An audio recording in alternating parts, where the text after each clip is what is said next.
loud in here. Hold on. I gotta lower down.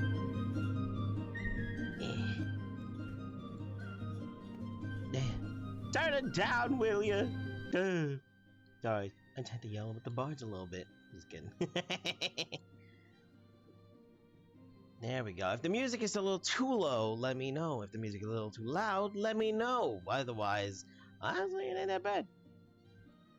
Let me see. Throw him at the pillory. The bard. Guards, throw that bard. Chuck him. Hey, Waco, what are you doing? It's either Waco or Waco. I always forget. Hey, assassino. But welcome in. Hold on. Oh, my guy's showing up. Mind my seat properly. I gotta make myself a little bit bigger.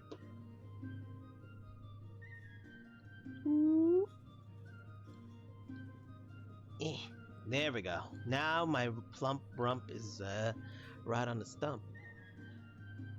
Is it still hearable though? Right? It should still be just like hearable, just not overly overpowering me. So long as it's that way, I think I'm Gucci Coochie. There we go. Also, thank you. Welcome to my tavern, the Yapping Porthole. This is where I do my D&D talks, otherwise known as Tavern Talks. Ladder itself, so we good. Fair enough, fair enough. Otherwise known as, well, I just been calling them Tavern Talks, honestly.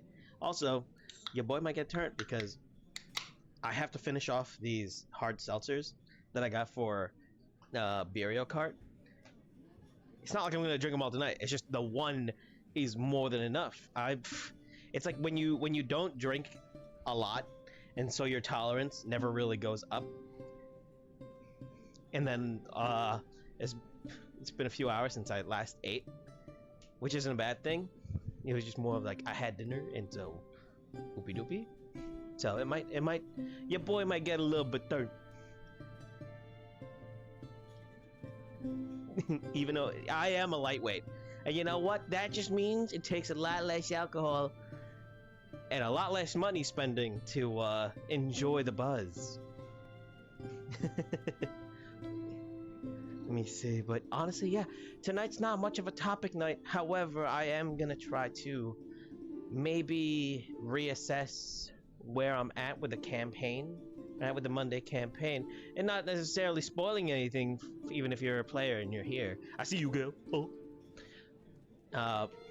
It's more about trying to think, maybe if I want to touch on Zorn a little bit. Zorn, the Abandoned World, and where that has come up to. Because, so far I have maybe 3 locations, 3 to 4 locations in that homebrew world. Right? But, ooh, I get that boozy flush when I drink. Oh, yeah, I actually don't get the boozy flush much. My other family members do, and so does Arson. Let me see, but me, I really don't. It's hilarious though. My cousin gets it's almost like a luchador situation, right? Because she gets red everywhere except for like. It's almost like putting on a Batman mask, where everywhere except for like the mouth area will have a flush. So it's like, oops.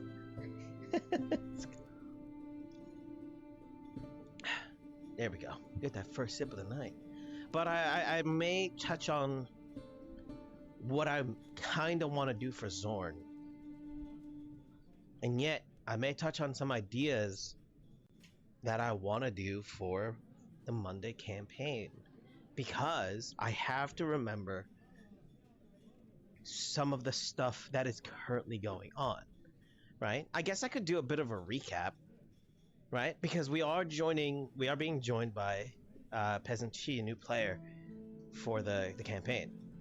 Somewhat a new player in D&D in general, but she has DM'd before, so she's fairly in with the rules, and so kind of coming in is not hard. It's just more about like settling in as a player in this campaign, and honestly, I'm very much enjoying Chi without me. Ah. wait, Chi without me. But yeah, no, oh man, there are so many locations up here, right? Because I mean, it's not much of a spoiler for me to say because of where everyone was located. We're taking place in the Sword Coast, mainly the Sword Coast North, where we have. You know what? Let me bring up the map.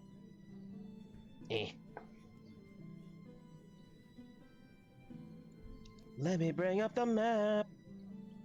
Oh. I'll bring you the map of Faerun. Because last time me and Chi were together, oh yeah. Oh, I think did you mean like if I had Chi on tonight? No, I don't have Chi on tonight. I would love to bring Chi on.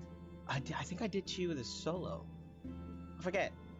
I think I did. I'm pretty sure I did. Let me see. Window capture. Window 2. Window 2.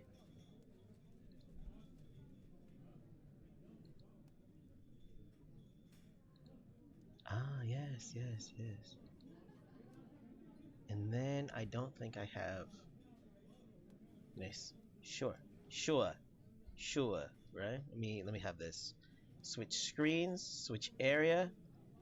Put you here, put you there, put this here, put it there. Utang ina mo. I'm kidding.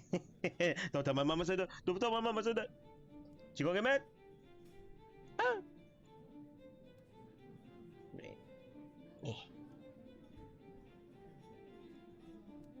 Do you tell them about how we may be losing 2 characters for very different reasons? That's true. We are, due to scheduling conflicts, because Arson got a new job, and it's, what's it called? It's an office job, right? So, with that comes the price of like timing, and Monday campaigns for me usually happens, after work, but I work from home on Monday, so it's a lot easier on me to make, but not so much for Arson. So I was like, oh, you know, it's sad, but it is. This thing happens. Oh, it's everywhere.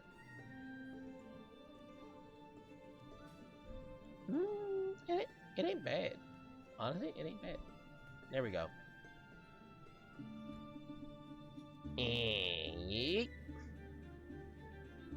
But we can zoom in, like, oh my gosh. All right. But any other character? If the other character depends on how you play, or it depends on how you do.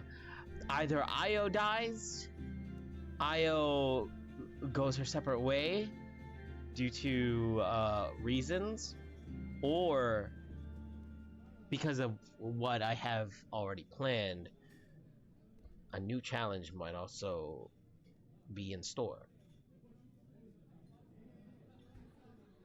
That's as much as I can say. I don't present things with the ability to find ways to bring you in, to keep an adventure going, right?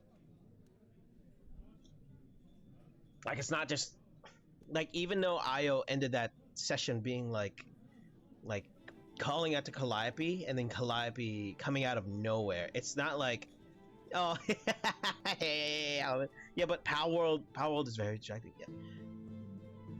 Yeah. Exactly. It's also just not like, there was a chance that moment was going to happen.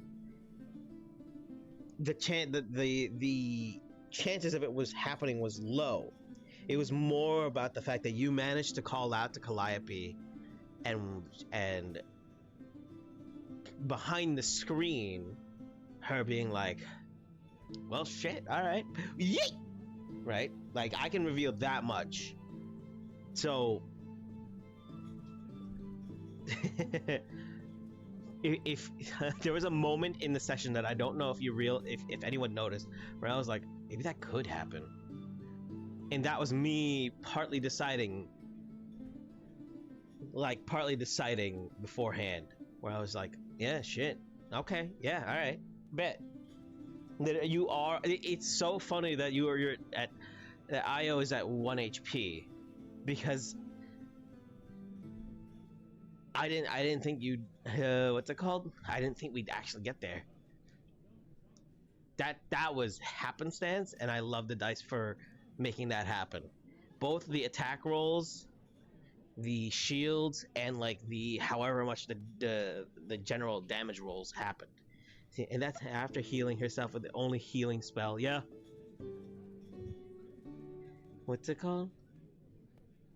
Oh yeah, what was her healing spell again? I forgot how she. I forgot how she healed herself. Was that a thing you took? Was that a feat that you took? I forgot that. I forgot how she had that.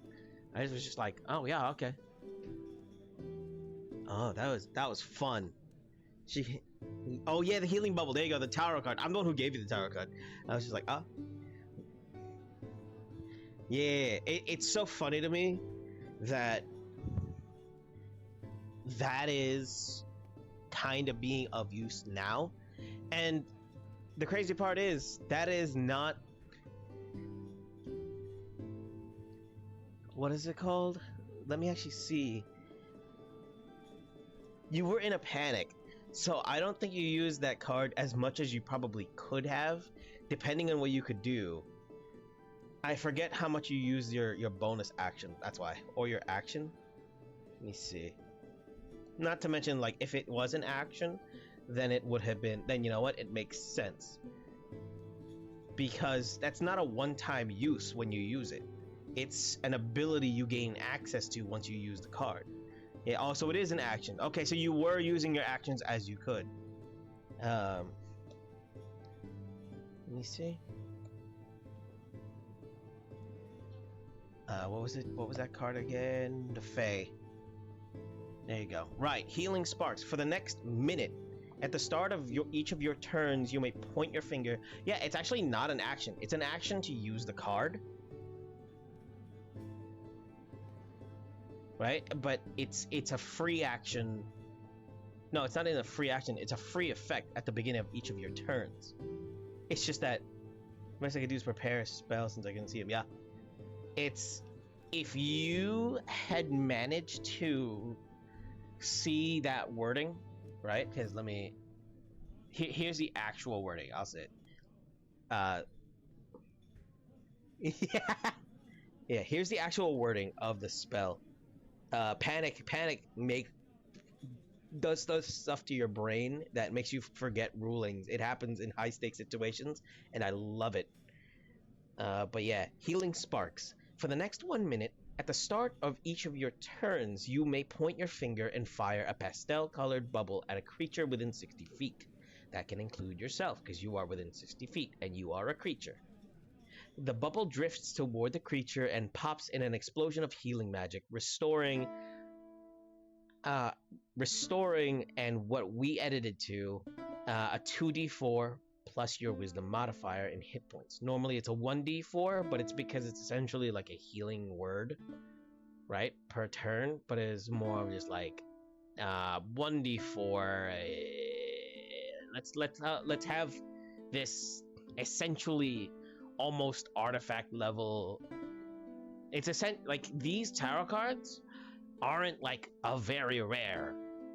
They're closer to like, because of how they are and because they're bound to you, they're closer to like, even though their effect probably closer are closer to like a very rare item, they're closer to like a somewhere between legendary and artifact. It's because they're just meant for like the one person who has them each time. But the party reached me and it was Orin's turn. Yeah. So if you had actually remembered, and same for me, if I had truly remembered what that card did, the situation might have been different, right? Hey, thanks for the alert, Clyde. Because in essence, every turn you would be healing 2d4 plus your wisdom plus your charisma modifier. But neither of us happened to remember, and you managed to use it, and we kind of just remembered that you can do it. Like an action bonus action, or at least in this case, to use it as an action, as like a 2 charge. So really, yeah. So really, and it's a one minute use, right? Sadly, the 1 minute would have been gone now, in this situation. But what is it? two times that you can use it isn't just being like well, you get a bubble for 2 uses, and you know, every 5 days in game you get 2 bubbles, right? No, it's every 5 days the card fully recharges and you get 2 uses of 1-minute bubbles for like, which is like 10 turns of free healing at the start of each of your turn. 21 within, what was it, 60 feet, however much feet, if I hadn't fallen down. Yeah. The good news about it also is that it's not concentration. It's just a thing you can do for 1 minute. So that's why it's a kind of a wild and somewhat powerful item. But that's also why normally it's a shuffle item. And you know, in this case, you get 2 charges every 5 days. So, you know, however much you pop it, you have 1 more use for the next 5 days. I need to mark down what day it is because I believe it's still the 17th of Hammer, or yeah, it should still be the 17th of Hammer. So much has gone on in this single day of adventure, because just this morning, and I'm speaking as if we're in the campaign right now, just this morning of day 17 of Hammer, at the Claw of Winter, the party had woken up after gaining their tarot cards and gaining level 5 and decided, okay, we've spoken to some spirits, we've spoken to we've now investigated Agatha's home. We've also spoken to the mayor the night before and found out someone had oh my god, someone stole her flower. Someone deflowered Agatha. Oh god. Someone had stolen something from Agatha, to which she had, in lore, she has had items stolen from her before. The previous thief, the one who broke the mirror, was Driss Duorden, as well as one of his companions, right? It was a trap laid out by, it was like a security trap she laid out, and they managed to, I think, shoot the mirror and shatter it. And then, you know, writer's thing, I turned it into a thing. And, you know, after that day, she stopped trading with other people. That's also why, what's it called? She normally had, from what I know, she normally had, like, trinkets, books, and other stuff pretty much up for trade. It was like an honor system. Right, like she's like a classic banshee. She's fairly vain, and that's why Sister Garaele was like, she likes trinkets and baubles and shiny stuff. So here, give her this mirror as like a gift. Hopefully, you can trade it for information for her. But the difference with her is that Sister Garaele, level 3 as she is, because I decided so, travels solo, and essentially, as someone's traveling solo, especially in winter, she didn't exactly have the best trip, and was like more or less fighting for her life out there, right? Like whatever damage she had, it's difficult for her to get some rest, and she never even got to see Agatha. That's just there. If you're here as a player, you may not use that information. This is more of like behind the scenes kind of fun. Now,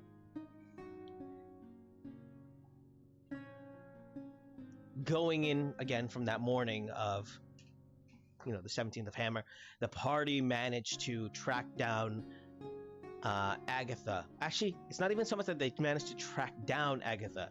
She was watching them. Dang, she hired us because she was tired. She also could not. She realized, like, oh, there's a lot here. There's goblins about. There's some ravaging orcs, like wreaking there's a group of orcs wreaking havoc, and that's one of the quests that was available to the party, right? Especially from Darren Edermath, that Erebus happened to talk to. He found us. Here's the thing. Again, this is kind of behind the scenes, and the arc is more or less done. Not to say that, like, you know, even knowing it doesn't mean that you'll just go back and be like, hey, I guess we're going back. Like, no, you'd have to discover more information for, like, there's not much of a reason to go back right now. So, by the time you guys end up going back, if you do, either she's not there, or even if she was, we don't know how interested she is in, like, dealing business, right? Aside from, like, making that one promise with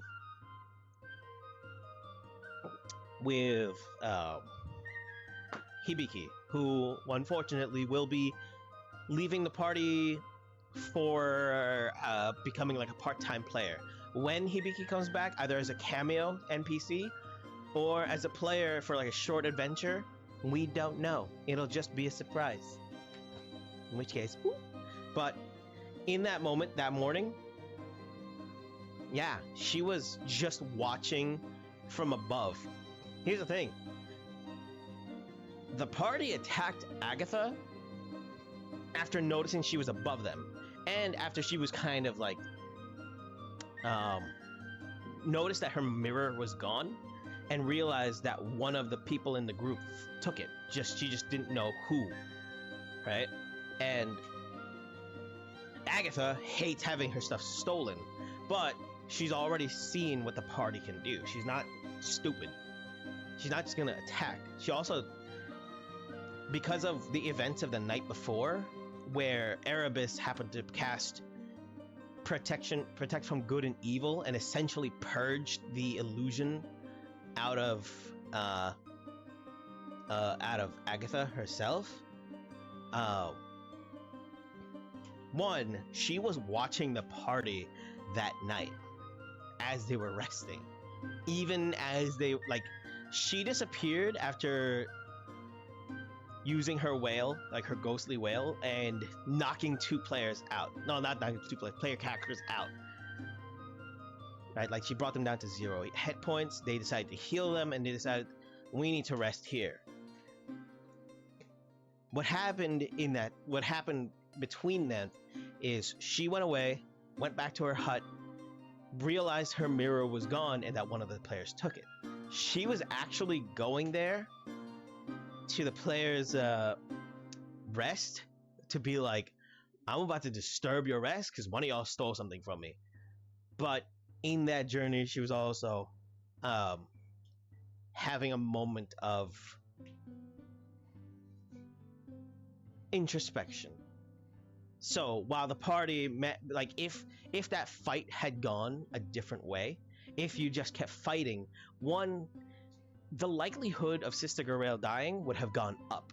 The likelihood of Ink fighting back also would have gone up. And she's level 8. I don't know what she would have done. She would have likely just tried to get either Sister Garel and Orin out of there. The problem is that as powerful as Ink is at a level 8, her powers are based off of luck alone. She has to shuffle her wild tarot. Anything could be helpful or like its usefulness. You'd think that with her power, I know Ray thinks Ink's powers are like powerful, but it's really not because it's at a shuffle base, right? It's just like, oh, these cards are powerful, you can use them. Like, yeah, if you get the card, you have no control over what you get unless you're a certain subclass. Her subclass is absolutely just pure shuffle luck. You don't know. But should that have happened, Ink was going to try to find a way to get the others out of there. She wasn't going to try to fight people that Orin found as Orin was seeing as allies, or even Sister Garel. And then Orin was just trying to get everyone to stop and like wake them up from what they saw as, okay, this is a group of people we know, we can't just kill them, but holy crap, trying to get them to wake up is almost an impossible task. We might die here. Like, we either have to stall them enough until daytime arrives and the illusion stops for the night, or find a way to wake him up now. In which case, Orin used his, I think his Stone Rune ability to try to charm Erebus and not knock him out, but like kind of get him to realize. It was just enough to show him that what the illusion he's seeing, because he failed the roll, is like he failed the roll to not get charmed. So he did get charmed for a moment, but the curse of the mist was more powerful than Orin's thing. So all I could do was allow it to be like, you get a moment to see what's actually in front of you, and why these werewolves weren't fighting like the other werewolf who's feral, but rather their actions resemble a completely different fighting style, especially someone who's used to battle. And it's what's funny is Orin has a shield. Let me see. But that night, kind of going back, not Sister Grail, instead of just fighting everyone, it was like a moment of, because of what happened, it was more of a moment of, all right, they're here to look for me, and they're here for a reason. They're not here to steal something. So why are they here, and why were they looking for me? Except that they did steal my mirror, so I don't know how to take that.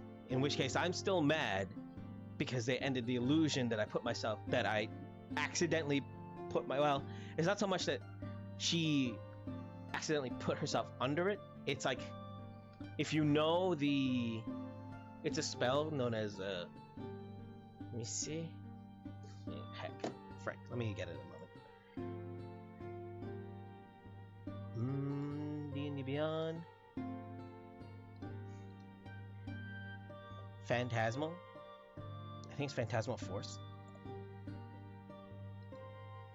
It's a mixture of like Major Image and Phantasmal Force. That was the curse.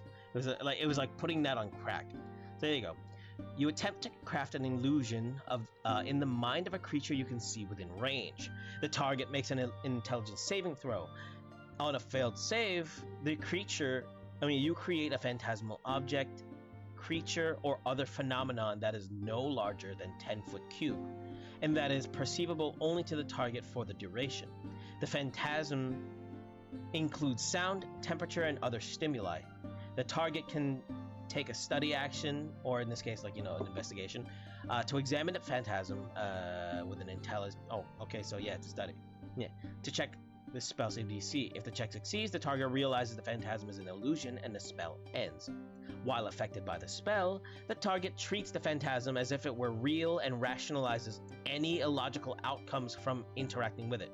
For example, if the target steps through a phantasmal bridge and survives the fall, it believes the bridge exists and something else caused it to fall. So yeah, it can get hurt. An affected target can even take damage from the illusion if the phantasm represents a dangerous creature or hazard. On each of your turns, such a phantasm can deal 2d8 psychic damage to the target if it is a phantasm's area. In this case, because we're going with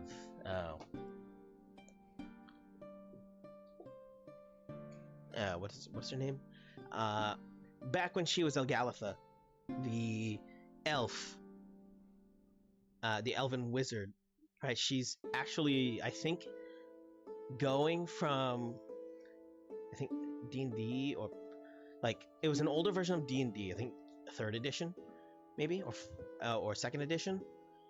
She was an 11th level wizard. She's actually very powerful.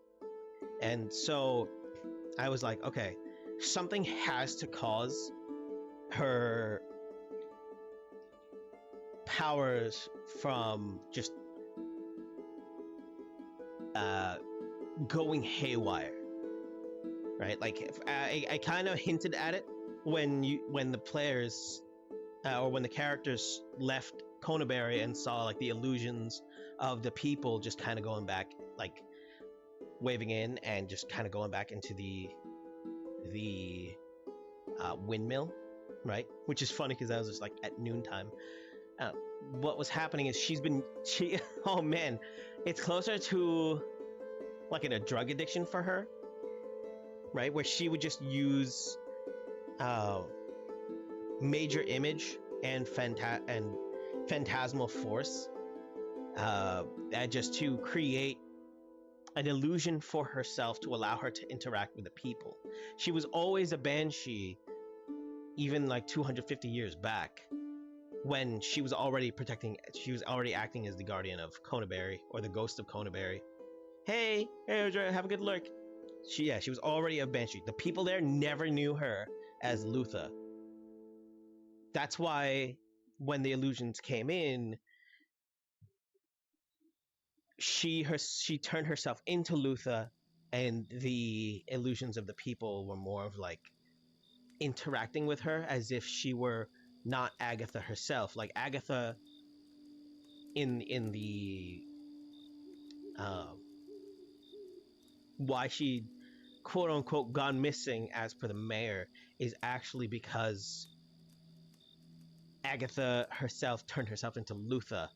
It's just there was a breaking point somewhere between losing the flower that was her treasure and a reminder of something, but the players did not necessarily find out. It was hinted, but not necessarily found out, which I may reveal later on, so I won't say it now. Uh, the not just so much the regret of what happened 250 years back, where she failed to protect the town of Conaberry from the ensuing attack of the Uthgard barbarian tribe from the Sword Coast. Like that actually is in an official canon, which was crazy. Researching that was wild, and that happened for a different reason, because it happened right around the spell plague, but they realized the town that they considered as like traitors to Faerunians was just like, all right, they don't have any spells, they don't got no spellcasters, the ghost of Conaberry not here, let's attack. And so they got ransacked. And that was just like, while normally a banshee relives their moment, not their moment of death, right? Or like, yeah, I guess they relive that moment of death over and over again, and then just like kill, like essentially uh the equivalent of killing one just disperses them for a time and they come back, right? Like they don't necessarily pass on, they're kind of just trapped haunting the place. In which case, here it happened after Agatha had already been a banshee. It's just that this was a place that she had already grown attached. At least within the canon of this campaign, it was a point of Agatha not realizing what she had lost or what she had until it was gone. Like that kind of, it's a cliche situation, but at the same time, I was just like, yeah, but things in Faerun and magical G&D have happened for a lot simpler reasons. Sometimes magical creatures of power get so detached that that the smallest reason of like you pissed me off was enough for them to level a field just because they have the power to do so. And in this case, it's because someone stole my shit. But also, in Elven, like especially High Elven society, right? In the context of this and like Faerunian, like the world of Toril ish, the values of elves, because they're such long-lived races, they don't really care much for money. If someone steals money, it's like a vampire, right? Like if they live long enough, they know they'll have money. And so if you're not eventually rich or some sort of ruler in your lifetime as a vampire, or your life of undeath as a vampire, then you're doing it wrong. She's no better. She knows she'll have like money or in some way if she even really wants it. But in this case, what was more important to her is her mirror, and even more so the flower that was taken, because of what it represents, or in this case, who. But what's it called? Only one player knows the name of the type of flower. It's just that they didn't have they either didn't have a moment to ask, or it wasn't like priority for them to ask. It was just information that they had. But outside of that, the players do have people who might know more, who know someone that might know more. In this case, Darren Eatermath, who's lived for at least 500 years and has, crossed paths. So if they talk to him, they might learn more. It's up to them. Not necessarily needed, because again, the arc is essentially done. It's just that this NPC is still there and still very much undead, and while having a promise, keeping it, and going through with like this subquest line, whether or not they remember it or forget it, not up to me. That is just something that exists in the world, and they choose to do so. Even my own party, we have subquests that we just not completely abandoned, but we had other priorities to go through, and just decided, okay, they're gonna hate us for this, and we're gonna get in so much trouble, but we gotta go because there's something bigger going on, right? Like when players do stuff, there will be consequences, and however they ripple out in the world, that's up for me as a DM to decide how that happens, if it happens, and how much of it happens, like circles back for the players. In which case, there is the promise with Agatha, and as well as whether or not some of the other stuff comes in, who knows? There are other adventurers in the world. They are not the only ones, and they are not necessarily heroes.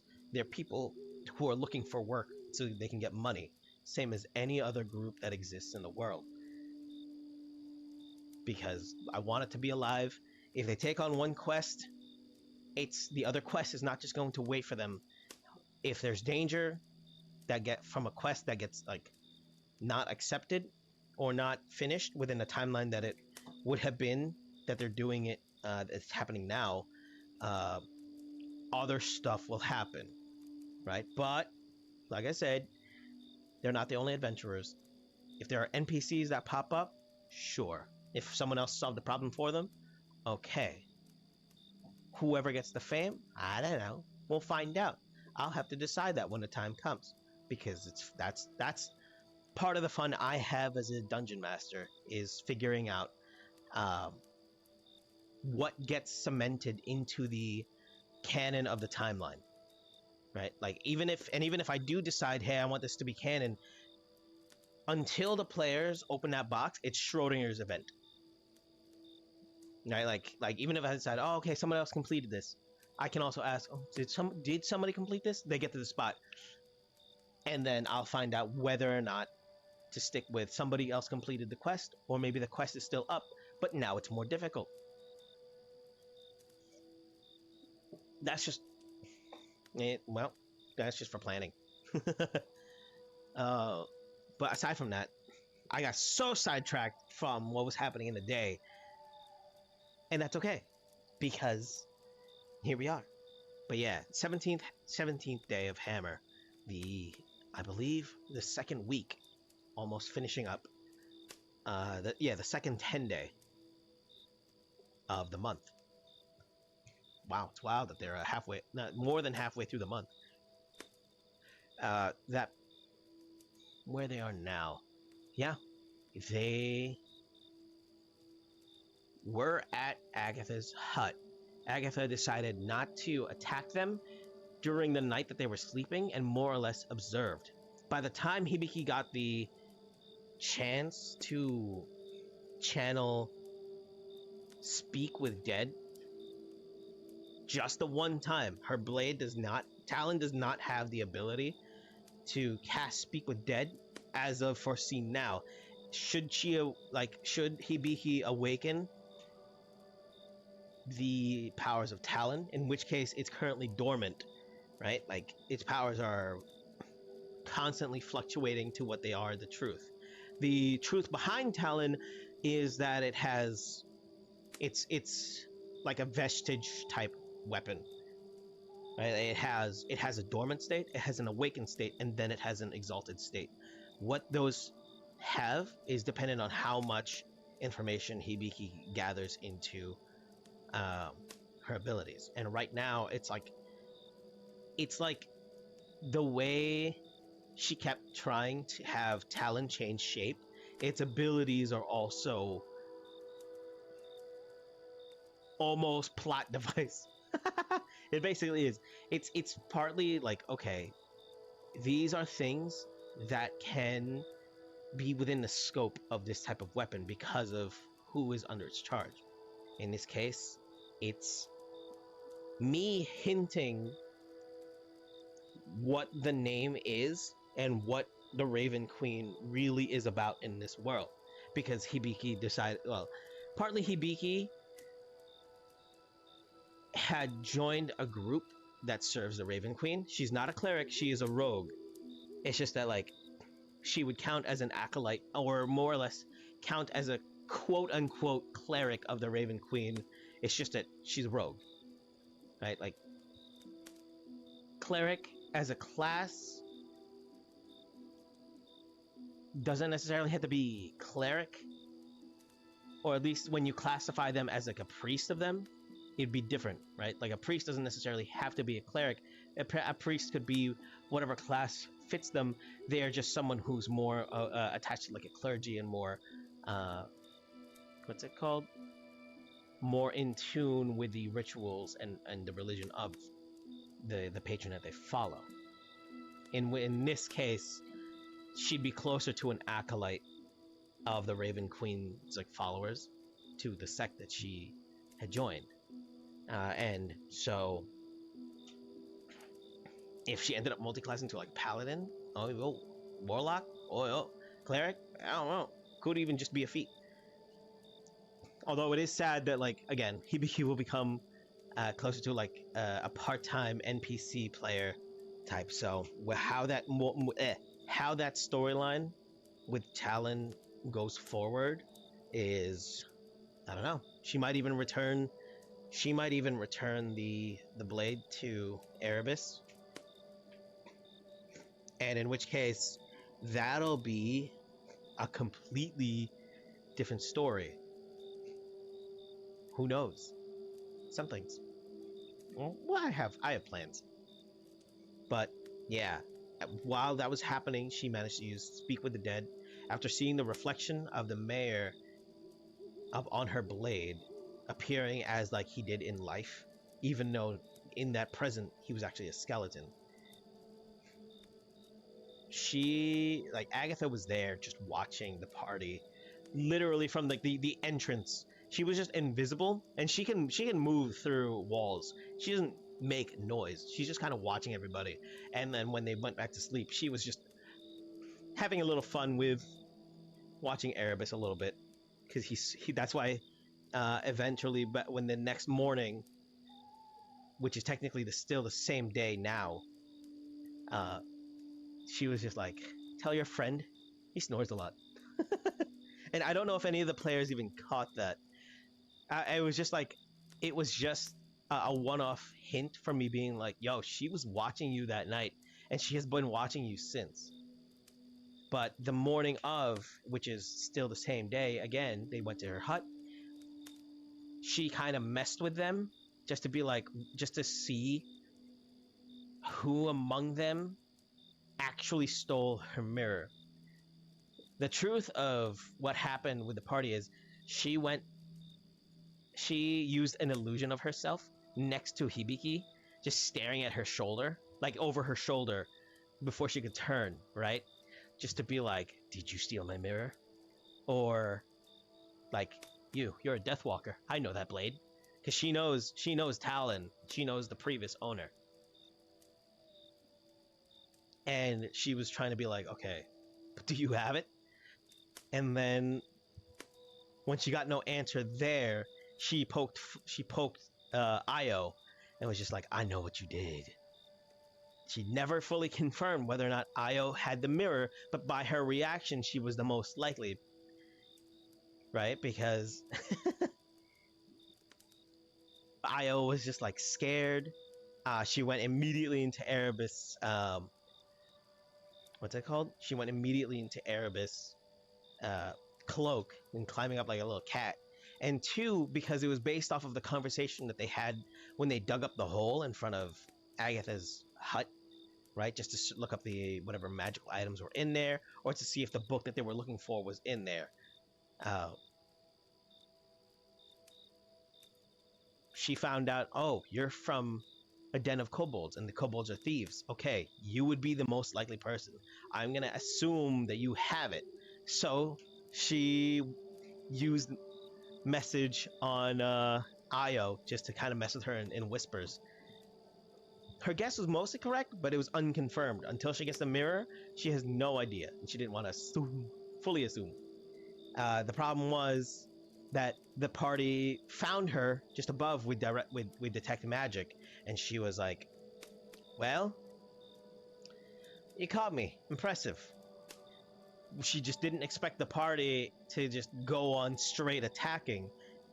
And I was just like, and me as the DM, I'm like, oh, this is interesting, because I don't know if they realized that Agatha had never actually attacked anyone in the party. Like, she had not made any motion to really attack anyone. The most she did when she got on her turn is the most she did against the party is to counterspell them and then teleport away. Had the fight the night before gone different and they kind of turned on her after realizing like they just damaged people they actually knew, if that fight went on, right?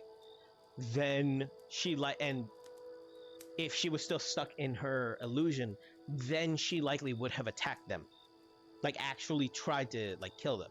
But since the night before and watching them, and then the morning of, she had actually made no motion to damage any of them. It was just completely on the players to just start attacking, because as players do, danger sets in. You're not thinking about asking questions here and now. You're just remembering that whatever she did last night knocked out 2 players in one go, and that's dangerous enough to start attacking and blasting. And also in fashion of D&D, while not necessarily being a murder hobo, shoot questions, like shoot first, ask questions later. Shoot questions. Oh, man. But like, yeah, she never actually attacked anyone in the party, even during the dragon battle that went on later. It was all illusion. She thought about it if they kept escalating, and if everything kept getting more and more dangerous. But yeah, no, it was the players managed to avoid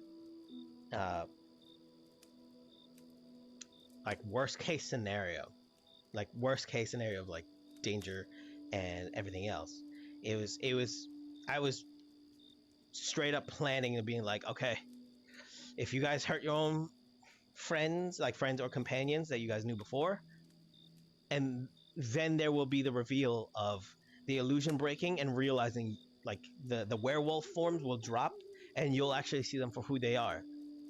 And then if you happen to turn on, and if you realize that Agatha is the real boss, she's already like the illusion, and that was enough to whittle down your spells and still keep Agatha in fairly top form, even though half her spells were actually gone fighting off the illusory werewolves herself, right? Because her favorite spell is lightning bolt, and she was using that like crazy while the party had rescued the illusions of the townspeople.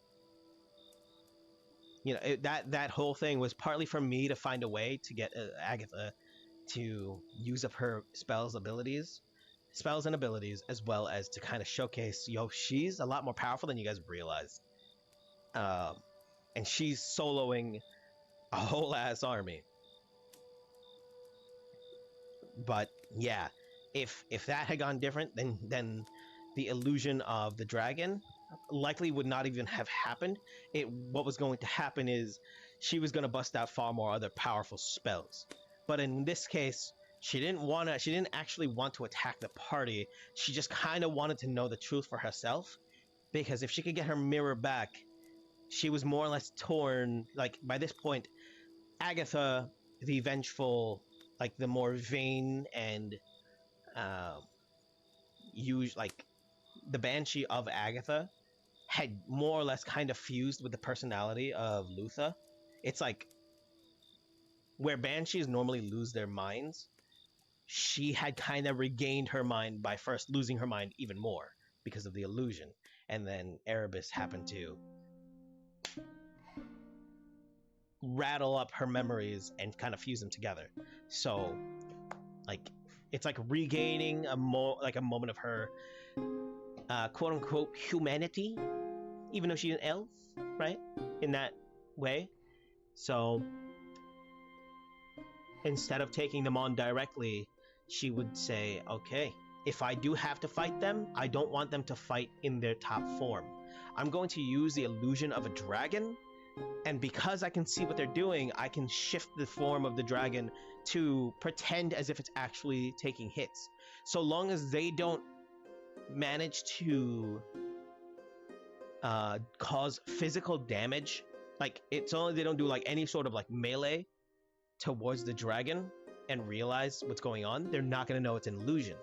I can make it seem as if a slash I can make it seem as if a spell hurts the dragon more than it should, without them seeing that the spell actually explodes behind it and goes through it. If they make physical contact the way the Steel Defender did and the way Metra did at the river, then they would immediately notice. The only two players who actually noticed were Kistan and Ray, who did happen to use melee attacks. Everyone else was either using like magic missile or shatter or other long-range attacks, in which case they, because of how big the illusion was, which was gargantuan, like it's a 20 by 20 creature, they didn't realize that the spell had gone through the dragon and, either landed elsewhere or exploded behind it. The only thing I could hint is that, like, you launched shatter at it and you managed to, like, watch the damage affect its body, hearing the explosion and a secondary explosion even somewhere behind it. I had to, like, as a DM, you try to drop these hints during a battle so that, to show that something is wrong, but you don't slow down the description too much. If you slow down the description too much, then you make it seem as if you're trying to call attention to what it was. If you say it nonchalantly just enough, then only people who are actually paying attention will catch that detail of like, wait, why was there a second explosion? It cast it the one time. Or you keep doing this pattern of people are launching some sort of attack on it if it was long ranged, and there's like something happens and then a different thing happens that gets covered up by something else, right? It's just a way to quickly reveal a truth behind the bigger lie, which is it was such a fun encounter to be like, you're here fighting a dragon, who heard all the noise? Like, no, it's Agatha. It's just all Agatha. She knows that there's a dragon somewhere in the region, but you don't know what it actually looks like, and that's okay with her. My favorite other part is that dragon didn't need concentration, because so long as she casted it up like by 4th level or more, it's a permanent. And then with it, she has a second illusion of her what is it called? Yeah, no, it was minor illusion. And because she's an illusion wizard, she can make her illusions appear far more real. So she wasn't even invisible. She was just standing behind one of the blades of the windmill the entire time, and just watching the party from like 60 to 100 feet away. She was just like, all right, let's just cause a bunch of distractions. Let's have the illusion of the dragon appear higher than them so they don't realize that its feet are not actually touching the ground and nothing's being affected, nothing's being crushed. Then let's distract their eyesight even more by having them worry about the sudden appearance of a banshee trying to catch them at a flank. Even though every turn she was doing nothing with the illusion of herself. She was just like, I just need you to appear there, because the moment they try to attack you, you need to fake my death. And that did happen later on. Eventually 2 out of 4 caught on that this fight is fake, and even then we all saw that Agatha's hiding behind a tree. She's using this illusion to distract us so she can take the mirror back or attack the party when they're least prepared. She used 2 or more of her orbs that Agatha already knew. Stay away from those orbs. If I can make you use those orbs, hell yeah. Right? And then the illusion of the dragon became revealed. This music has gotten louder. I need to lower it down a little bit.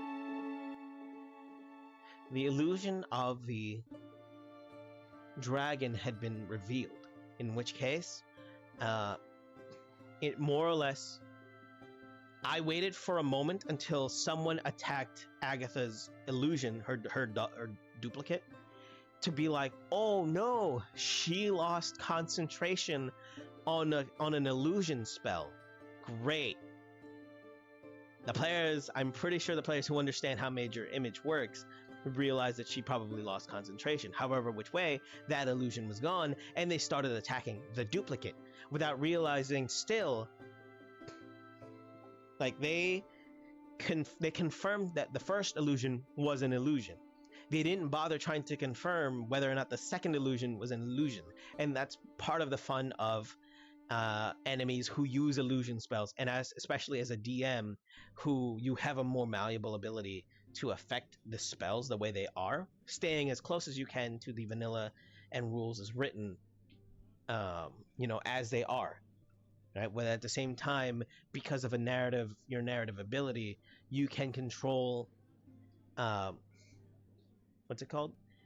You can, while keeping them close to the base rules, you can control it just enough to be like, hey, something is wrong here. And in which case, in here, they missed a few times, and the illusion appeared a little bit more smug to kind of goad them into attacking more and more. Totally succeeded. Oh, wait, is there not many songs in this? Oh. Yeah, I was gonna say. Yeah. It worked like a charm, and the players did end up trying to attack the illusion. Had they done the same thing with the dragon and fully confirmed that it was just an illusion, the fight may have continued, and they probably would have realized, yeah, she managed to make you guys use your resources, and the fight is no longer on your call, because she just used the one spell to cause an illusion, and a cantrip to use another illusion, while we just used a bunch of our stuff.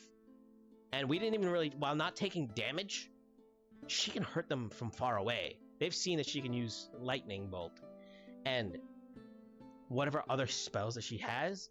I don't know. She had taken a long rest just as much as they did. So, whoopie doopie. But what happened therein is that in order to gain more information on the party, Agatha knew she had to fake her death. Agatha knew that these are people who are classic adventurers. You know, it's not the first time she's seen adventurers do their thing. She knows that the best way for them to get their guard down is to make them think that they completely defeated her. In which case, she flew towards them on top of like the river. Hibiki and um, Io used more long-range spells. In this case, uh, while Agatha herself actually was like fairly like half health, I made them believe that they did considerable amount of damage beforehand, and by the time Hibiki used her magic missile on her, I let as a DM, it's so much fun being like, how do you want to do this? That way, players know that they've caused the final hit. In this case, it's Agatha being like, oh no, you got me, you killed me, how would you like to kill me? And so, watching as Hibiki launched her magics, and me as a DM paying attention, I followed through with the descriptions and be like, oh, you've set her on fire with your magic missiles, and then it caused a sunburst effect. And there you go. Congratulations. You win the fight. Cool. I'm gonna stay here on top of the windmill and just listen into whatever conversations you guys want, because you weren't willing to tell me the truth, but I managed to at least let you know what I wanted. And so long as that stays in conversation, I'm going to hang on to every word that will reveal to me the truth. And by that time, I mean, shortly right after that fight is when we got the new player, Chi, who got to join in near the end of that session, introduce herself as Tempest, as well as Ink returning with Tempest and Arazel on his large dire wolf looking ass winter wolf Vanagander, which what's it called? Call him a DMPC. He is essentially a DMPC. He's not there to be like, I'm gonna help you guys fight. He's there to essentially watch your stuff so that you don't have to feel like you're splitting hairs or anything, or like with like Ink, you know, as shown by the last session where he chose to stay behind and protect Sister Garaele and the horse and stuff. That way, when Io was attacked, he was left behind in the thing. He's not there to do anything far more power than he needs to. He's just there to introduce what's it called? He's just there to kind of provide a small service to the party, or like a small safety. But hey Lucy, welcome in. I'm yapping about and kind of remembering the last few sessions of D&D from my Monday. But yeah, Arazel, DMPC as he is, he's just kind of there to act as like an improv prompt. If there's information other people want, he might have it. There's no way to know. If he's also kind of there to help Chi as a new player have someone to kind of play off of, right? Like if Chi's character Tempest had appeared alone, why are you here? Who did you go with? Oh my gosh, what reason do you have? Kind of weird and kind of difficult, and it's also always a little bit rough to onboarding like players. But if she has an NPC that she knew, even if she already knew Orin and Ink, her most, like, she would have only met them within like the past 1 or 2 weeks, right? Like around the same time that the players actually met Orin, and even shorter time that they met Ink, which was during this adventure. But she would have known Ink and Orin just a little bit longer, gone on to like small, like menial, quote unquote, tasks with them to either fight something, gain a little bit of money on their adventure, and then make their way down towards Tribor, which is actually past Conaberry. In this case, her most, at least right now, trusted companion is actually Arazel. She knows most about Arazel because she met him down in Baldur's Gate during the Twilight Parade incident, which Twilight Parade is the name of an event that sounds fancy and sounds joyous. It is not. And it'll be revealed later on, I think. Hold on. Who is? Is my players here? Just kidding, even if they are, they kind of get to know this. But there is a Nexus event in Baldur's Gate where Tempest was there the night that it happened, and she escaped through a ship with Arazel as well as Captain Silver Izel, which is so funny that I just realized Silver Izel is her name and then Arazel is his name, and I was just like, huh, I'm sensing a pattern.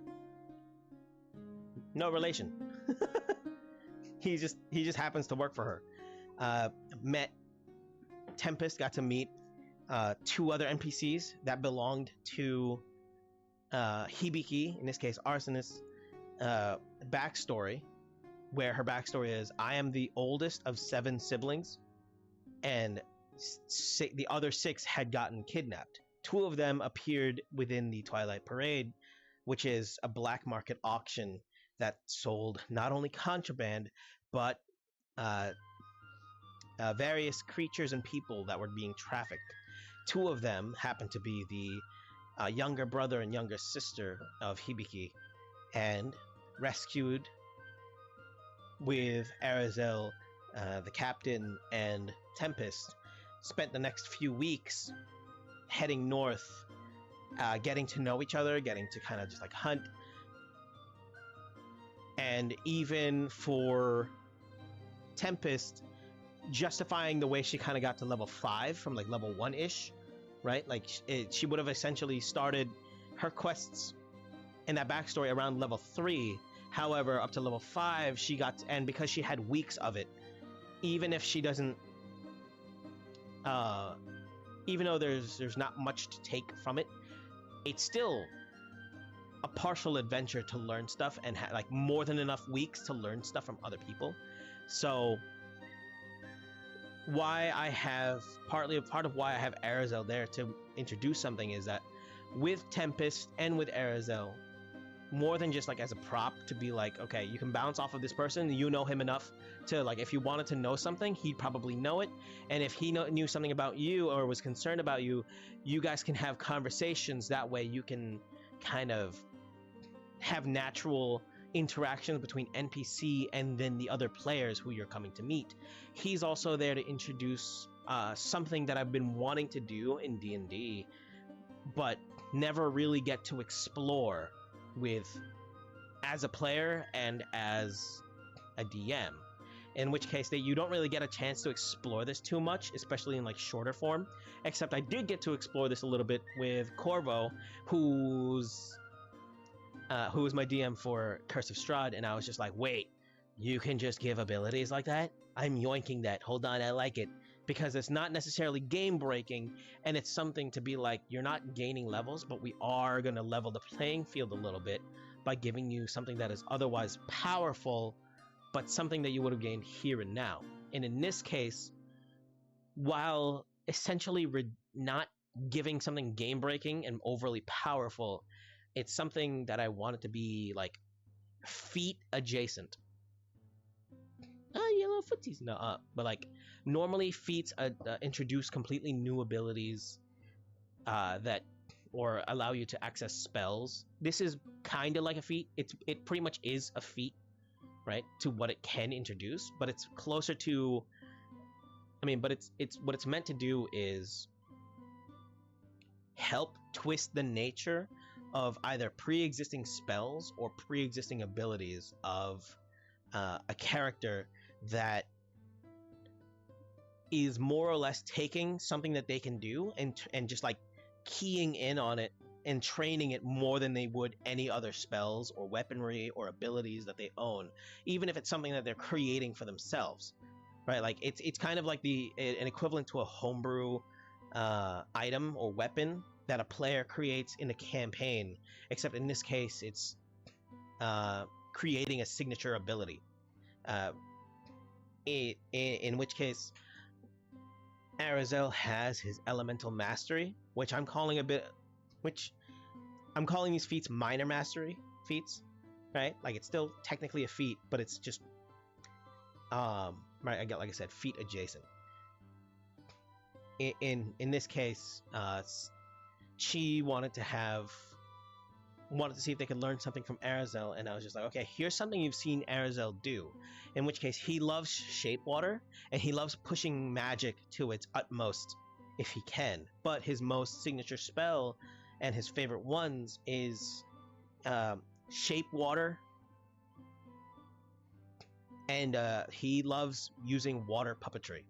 In which case, like for him. Oh yeah, let's actually look at it because it's an ability. I forgot I still have my map up. I've just been pacing. Oh my god.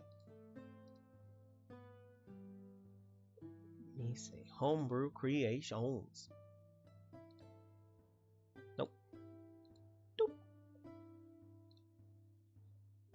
My homebrew creations. I create a lot. Don't judge me. Don't judge me. Don't read it. Excuse me.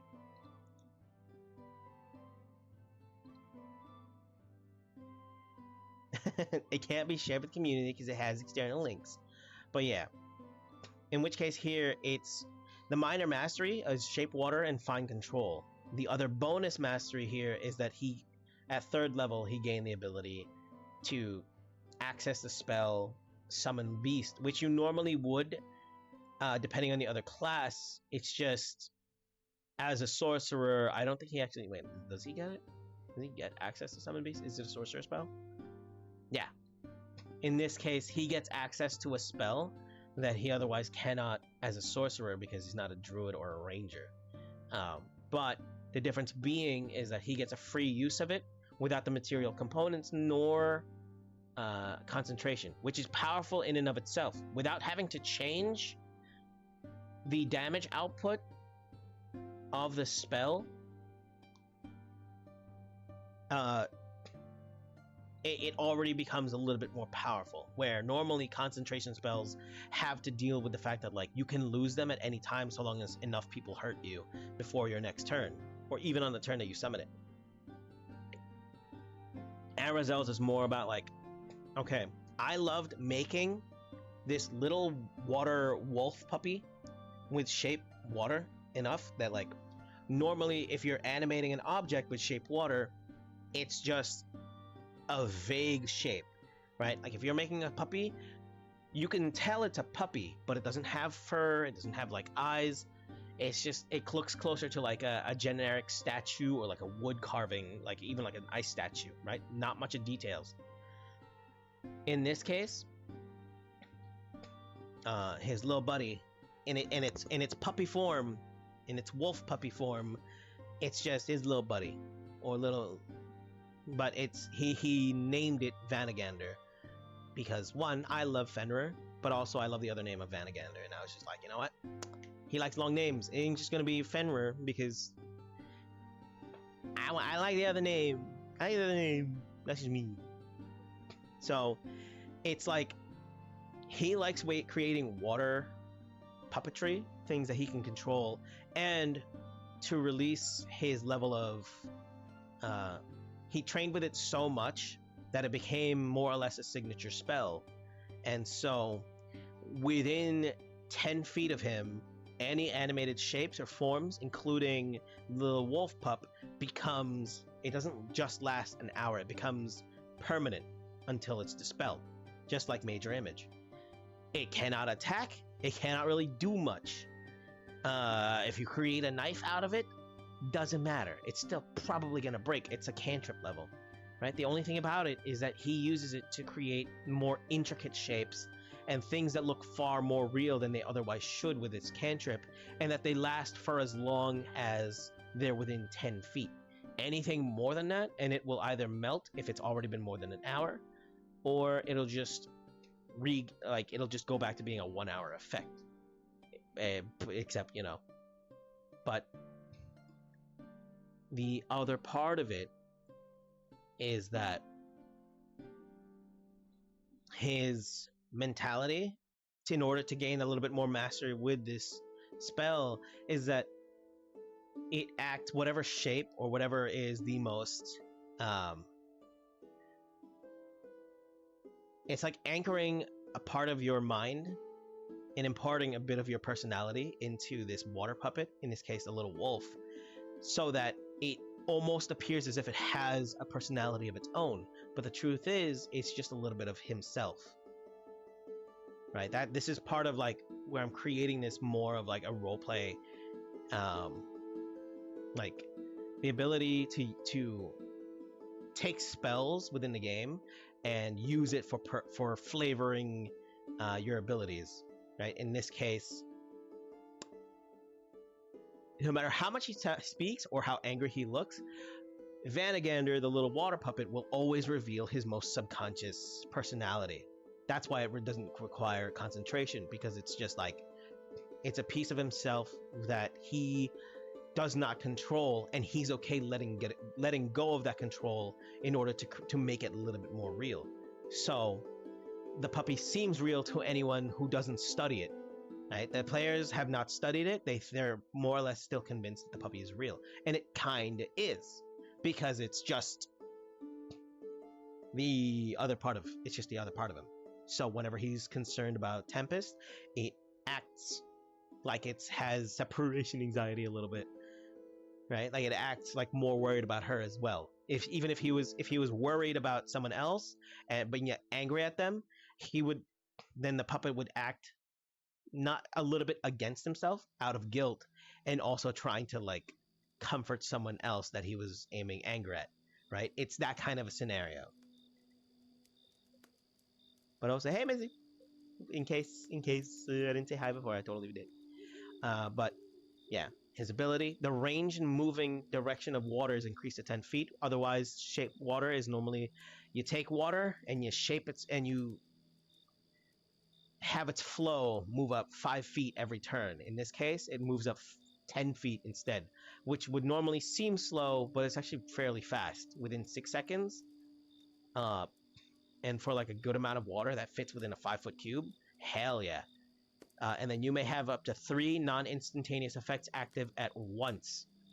That is, let me see, I believe is the same as normal though. It's either 2 or 3. Let me see, shape water.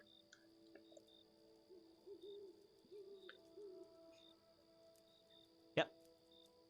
Like the normal of shape water, casting time, 1 action, up to 30 feet within a 5-foot cube, duration instantaneous, and it like some things last, and it's a somatic, so you don't need to say any spells. It's just your hand movement, right? And in here you choose water that you can see within a range that fits with it a 5-foot cube. In which case, if a cube of 5-foot water, that's pretty big. But yeah, you instantaneously move or otherwise change the flow of water as you direct up to 5 feet in direction. This movement doesn't have enough force to cause damage. Sure. You cause the water to form into simple shapes and animate at your direction. This change lasts for 1 hour. You change the water's color or opacity, which is like, if you change it to white, you could have it be like transparent white, almost clear white, or just solid white, like an igloo, right? What's it called? The water must be changed in the same way all throughout. This change lasts for 1 hour. You freeze the water, provided that there are no creatures in it. The water unfreezes in an hour. If you cast a spell multiple times, you have no more than 2 of its non-instantaneous effects active at a time, and you can dismiss such an effect as an action. In this case, what we changed is you move it up, you move it up or redirect it up to 10 feet. Instead of 2, you get up to 3, which is all 3 at once. And then shapes and animations are at a finer detail to better replicate appearances. I should probably update it with the ability to be like, okay, the water's colors and opacity can be changed somewhat, at least in this case, because little Vanagander, his eyes, while everything else is more or less like, the pure white as it would be, his eyes would be different, right? Like if it's not like you can just make,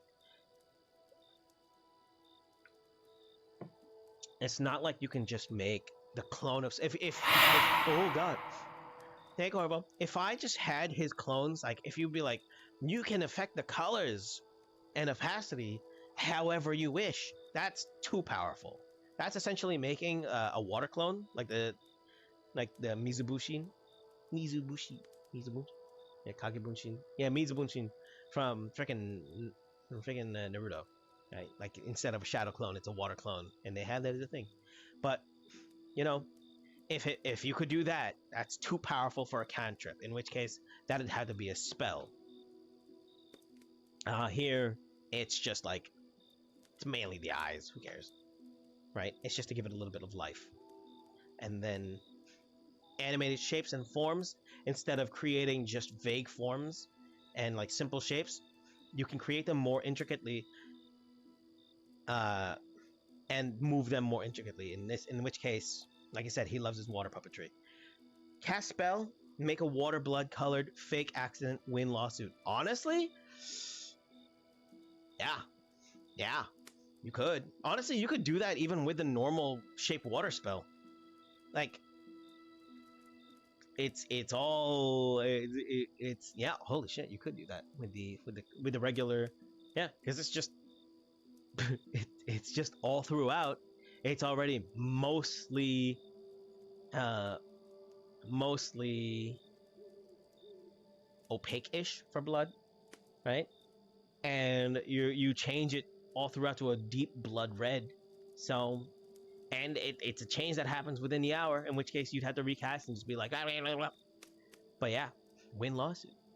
Shoot, I'm surprised no one really does it. I mean, if you have prestidigitation, then it just works, right? But here, within like shapes, in this case, a puppy is permanent until dispelled or until it is allowed more than 10 feet, in which case of the caster. In which case, if his little puppy moves away from him, it'd probably melt on the spot after it left, or just go back to like an hour. But part of like this is just like I said, it's like feet adjacent. It's kind of like where in Eldritch Invocation for the um, warlocks who use Eldritch Blast, they change the nature of Eldritch Blast itself to be like, oh, I want to push or pull someone, or I want to deal a little bit more damage. It's just that this does finer control over a water puppet, right? Like I literally wrote. After efforts of mastering manipulation over ice and water, you have learned to impart a spark of your consciousness to your water and ice puppets, making it appear as if they have a personality of their own. Do be careful, however, as your true personality may reveal itself through your own puppets. Rule lawyery player option, change the water in your blood to be emissive, pretending to be a special bloodline. Rule lawyer player option. Oh, I can see it. Wait, change the water in your blood.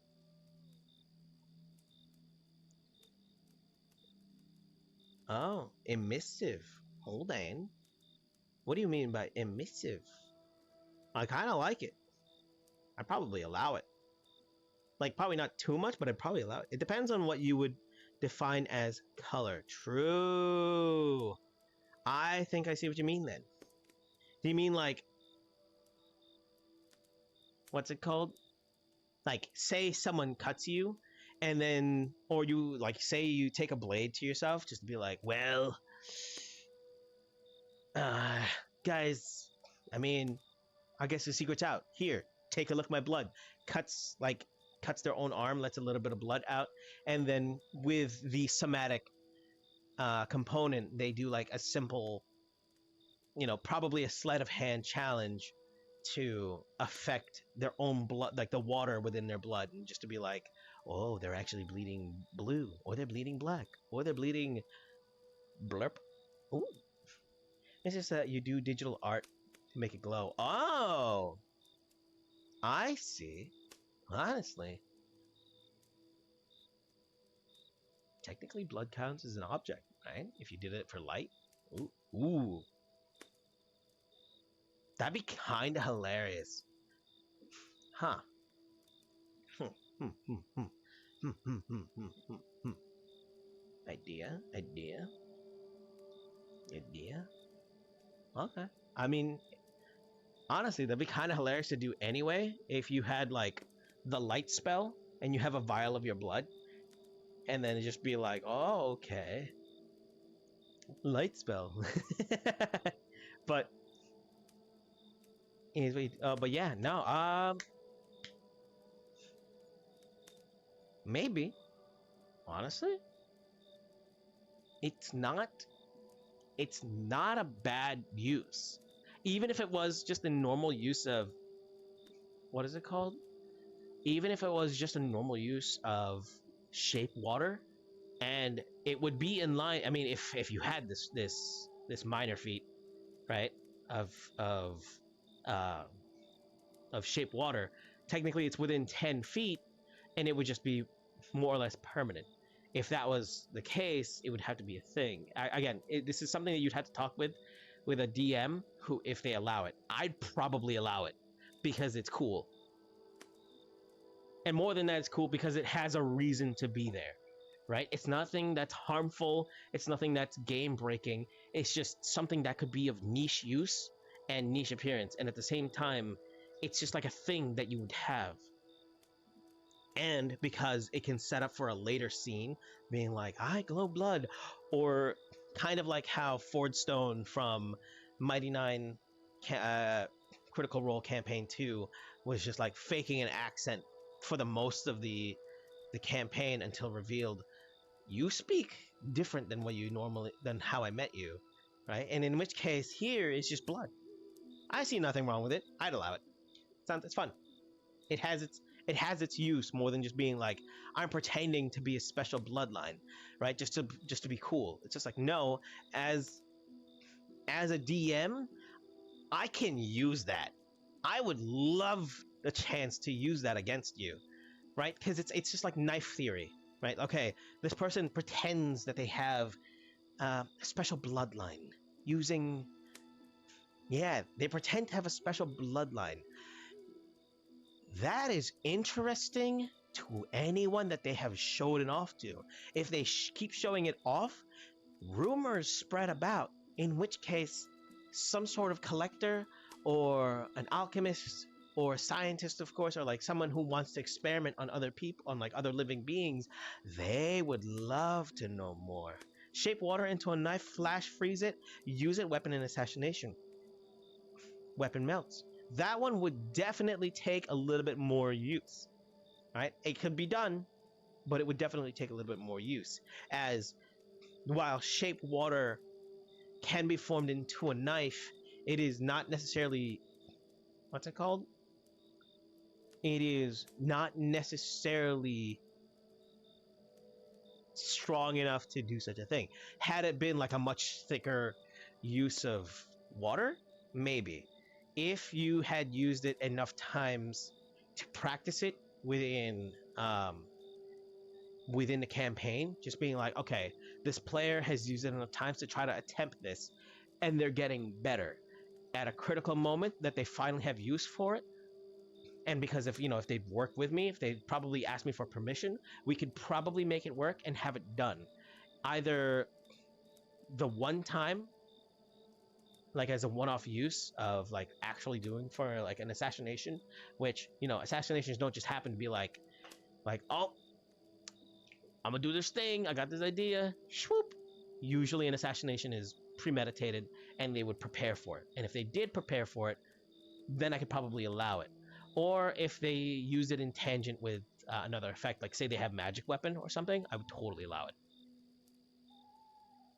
right? Like because it's normally it's like if you are making like a whole ass mace thing that is sharp, probably would have an easier time to work because it's thickened ice, and it's like, all right, well, shit, okay, I can't really argue that. The logic is solid, it's fairly obvious. But if you're trying to be sneaky deaky about it and creating an ice knife, um, either you created a knife that is far bigger and thicker, and then the tip just being like, boop, then yeah, probably. If it's a needle shape, it's probably not going to. It's probably going to break closer to like an icicle. But if it's something you trained to be hardened just enough for like hardened and compacted enough water, right? And if you complete a challenge in and of that moment, probably in either an Arcana check or what I can consider as like, hell, if either an Arcana check, maybe if you had like the sculpting tools or the mason's tools, right? I might even do a tinkering check for it, in which case, yeah, yo, that'd be kind of fun, especially because sometimes characters gain expertise with tools and you otherwise normally don't get chances to use those. So if you did happen to have, like, if it was a player that somehow remembered they have like some sort of artisan's tools that could reasonably affect the spell, I mean, affect their knowledge in twisting the nature of a spell, and they have expertise with that tool more than just like an Arcana check or something, I'd probably roll with it too. This is me being like, this is just me knowing bits of the rules that are more than usable, and trying to make things work. Honestly, it would probably be easier to make a giant icicle over the dude and let it drop. Exactly, especially because it's like you're working with 5 foot cube of water, right? If you managed to sneak up a whole ass globule, like a whole ass, like, big old bound, like what is that? The yoga ball, right? The size of a yoga ball or a little bit larger, and then like somehow without it being heard, the water and also its shadow not getting cast, and then or even like forming it as like a drill that is like icicle shaped and just sharp enough, hold it high above them, form it into an ice, and let it drop. Yeah, that'd work.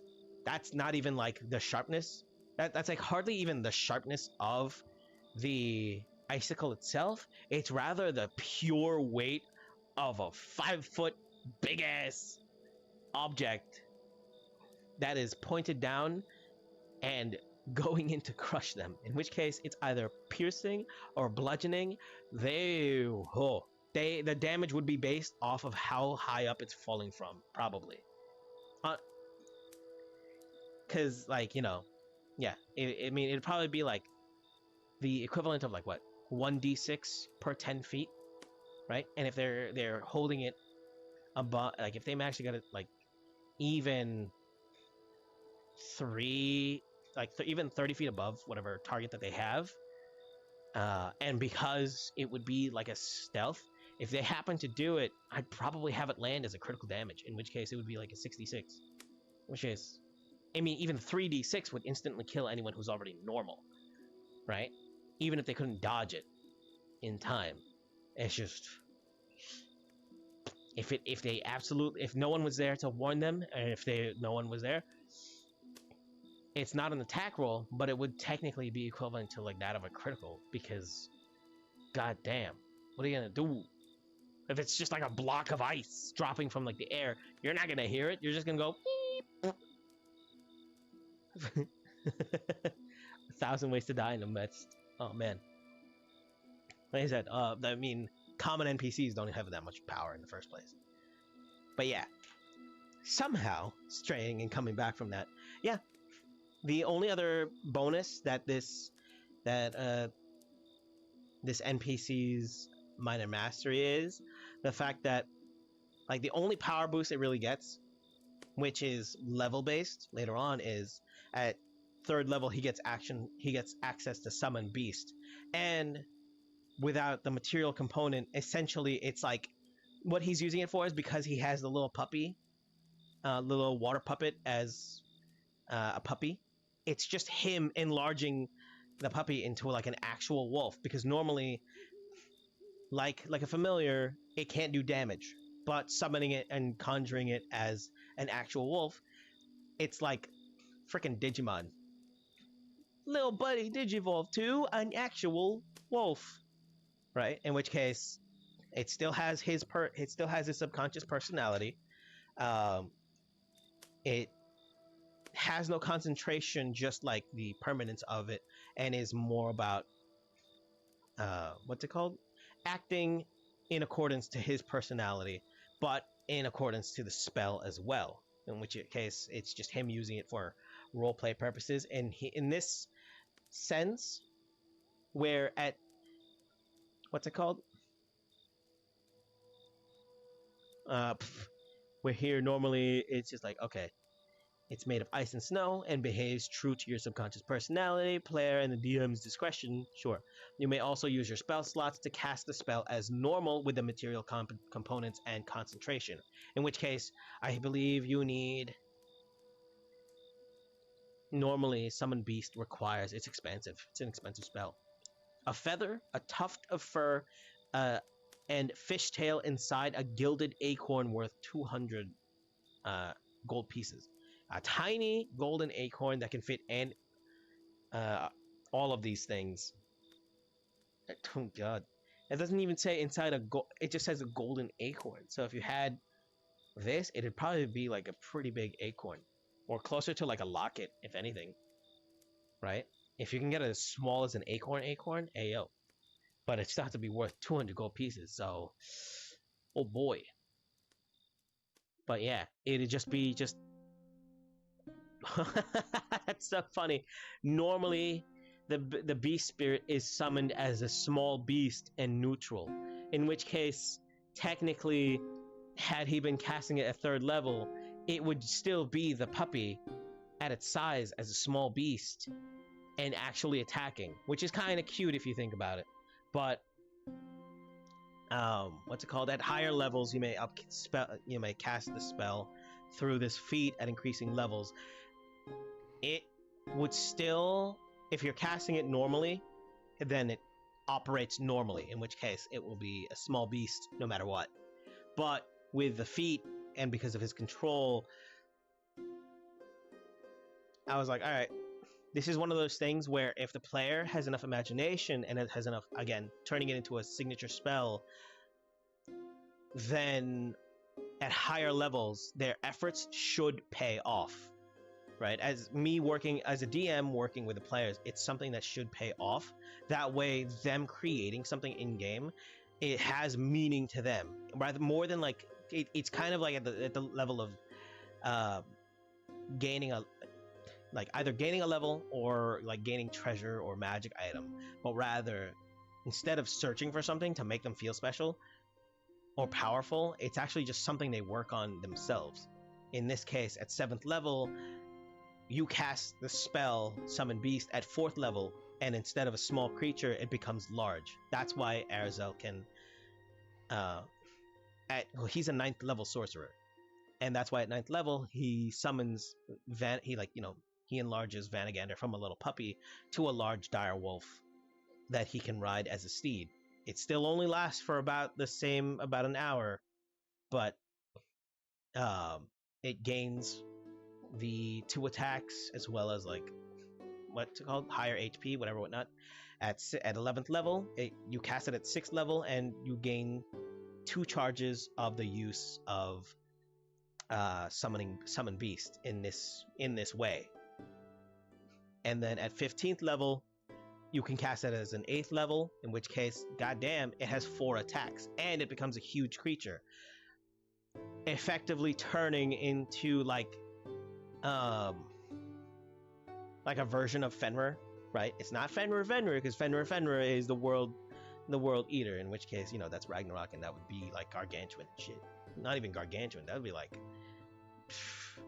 colossal. It was just like bigger. But in this case, it's just to be like, all right, if he were to somehow be at this level, he's not, because he's a character that's just he's an NPC that's just here to show them the possibilities of what you can do if you choose to, like, if they as players choose to be like, here's a spell I really like to use with this character. Here's whatever, if it's a cantrip, a spell, or even if it's just like an aspect of the character that I really want to hone in on and, get better and better at, then this is a possibility for them, right? It doesn't even have to be a feat that they accept at 4th level, 8th level thing. It's something that they work on, right? It's a personal player project that it's just that to me as a DM, one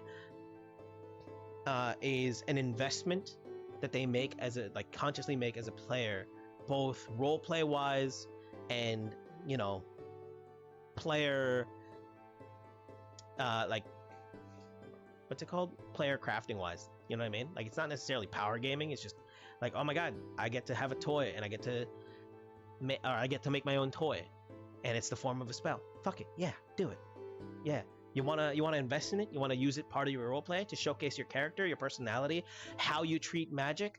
Fucking bet. Let me help you do that. Let me consider all of those things as well as the scenarios, and maybe I can turn it into a journey for you. You don't even have to have like the most like intricate backstory to be like, oh, my parent died, blah blah blah blah, and here's the thing, right? You could just be a classic spellcaster who's like, I really like magic and I love studying magic, and in true to fashion, I kind of want to see how far I can push magic. And in this case, yeah, let's push the limits of shape water and see how it does. And in this NPC's case, he pushed shape water enough to gain access to a different spell, and then affect the nature of that one as well. In which case, if it's good enough, I think it's good enough to be like, all right, that's the only things that he gets. A shape water to have like a little permanent water puppy, because I just like the idea. And then a wolf that he just evolves with him to show that his personality and his anchoring of magic and his magical knowledge gets deeper and deeper, right? But yeah, one of the players, Tempest, actually has, like I said, because she traveled, like, oh man, it was like 30 minutes ago after I tangented. One of the players coming in had spent time with this NPC, Arazel, talked to them, and she said, all right, can you have a few weeks before you actually gain to like level 5? You would have time to kind of learn stuff. And she said, hey, can I learn something with that what he does with the puppy? And I was like, yeah, bet. You would have had weeks to learn this. So yeah, you can't gain all of it. Maybe if you either studied longer with him or if you practiced longer with the spell, you might have a chance to gain the remaining part of the minor mastery.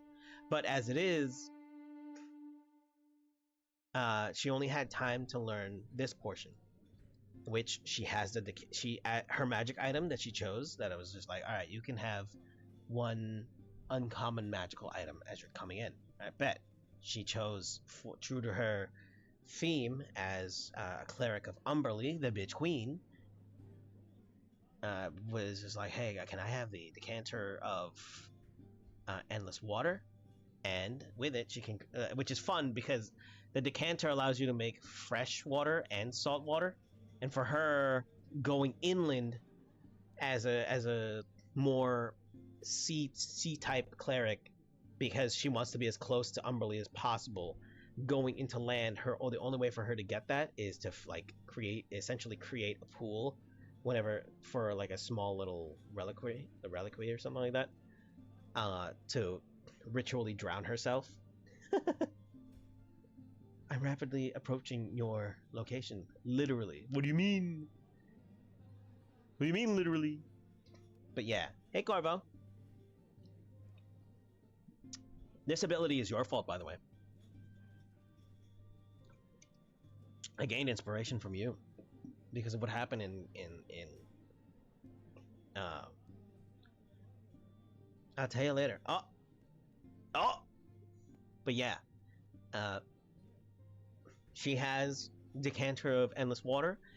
If she uses shape water as normally, she totally can. However, if she uses shape water in the form of her minor mastery with finer control, then true to fashion, should she use, I actually already am working with Chi, being like, okay, what would be your most likely spirit animal?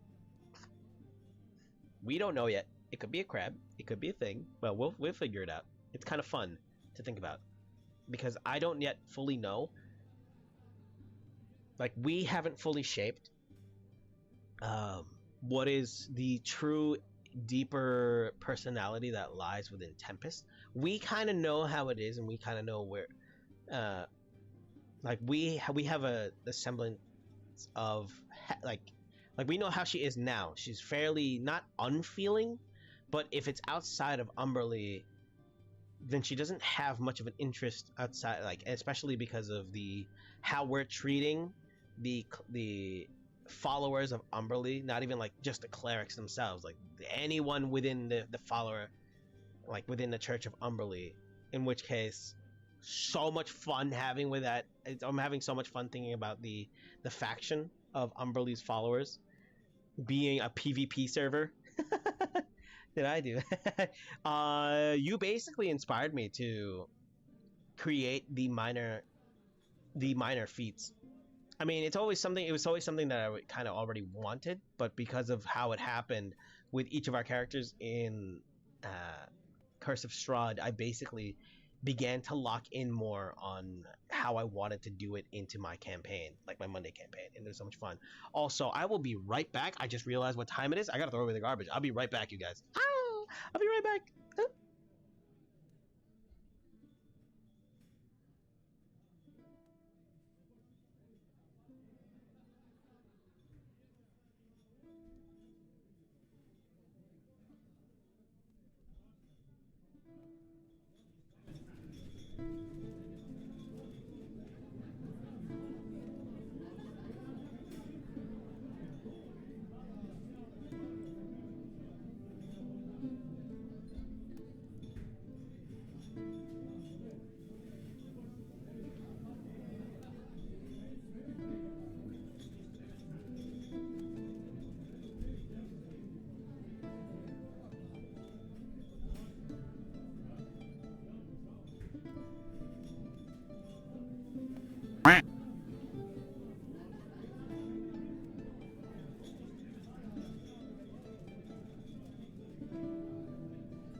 No, don't steal all my stuff. No, no.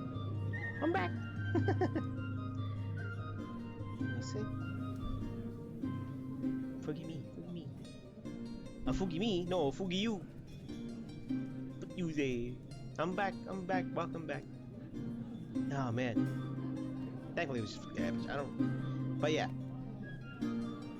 And mind you, coming back, talking about the minor masteries, minor feats, right? It's like I said, it's closer to an Eldritch Invocation. It's just supposed to affect a pre-existing spell or ability, right? Something that characters would have had either access to and put in some investment in. Like this is it. Feats that you normally. Oh, let me actually load this up. Why does it always end up going back to that though? Maybe I just.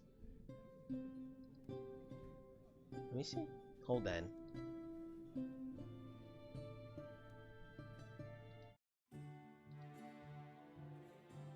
Here we go. I mean, I'm hoping this isn't DMCA. I'm hoping this is DMCA free, but whatever. Return to crab as well. Always return to crab. True. You say that, but again, the Chi. I don't know if Chi's going to decide.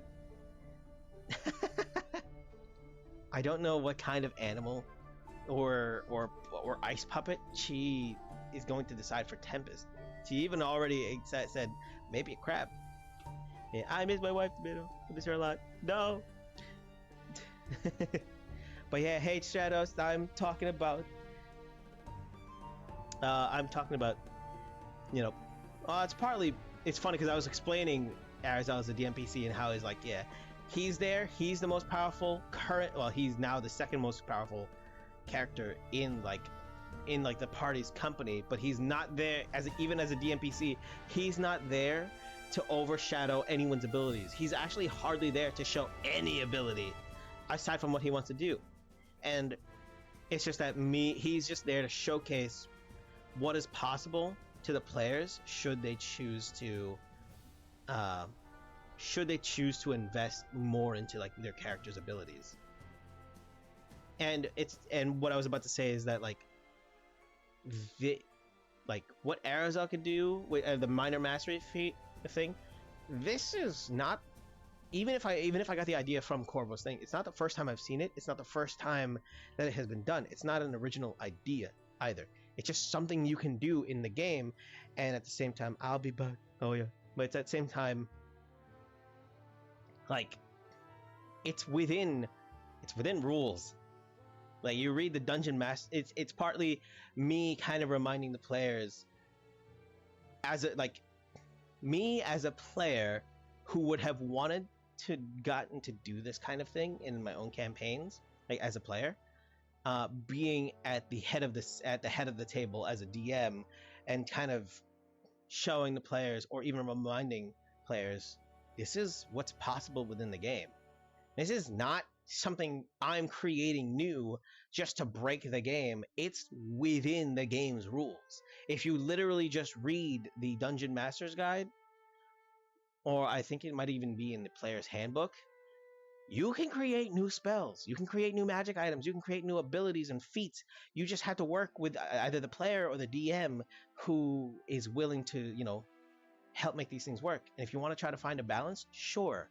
They even say if you're creating either a new spell or something, here's where you can start. Here's what level, and here's what level you can create it at, likely, right? Like here's the damage reference, and you can increase or lessen it depending on the perceived power level of this spell and at its level, and then the DC, like the difficulty class of it based on whatever the difficulty class based on what spell casting ability or what ability the player will use it with, or even like how much it hits in like the bonus range or whatever saving throws. These are already in here. Hey Misty. But yeah, I'm not creating anything new.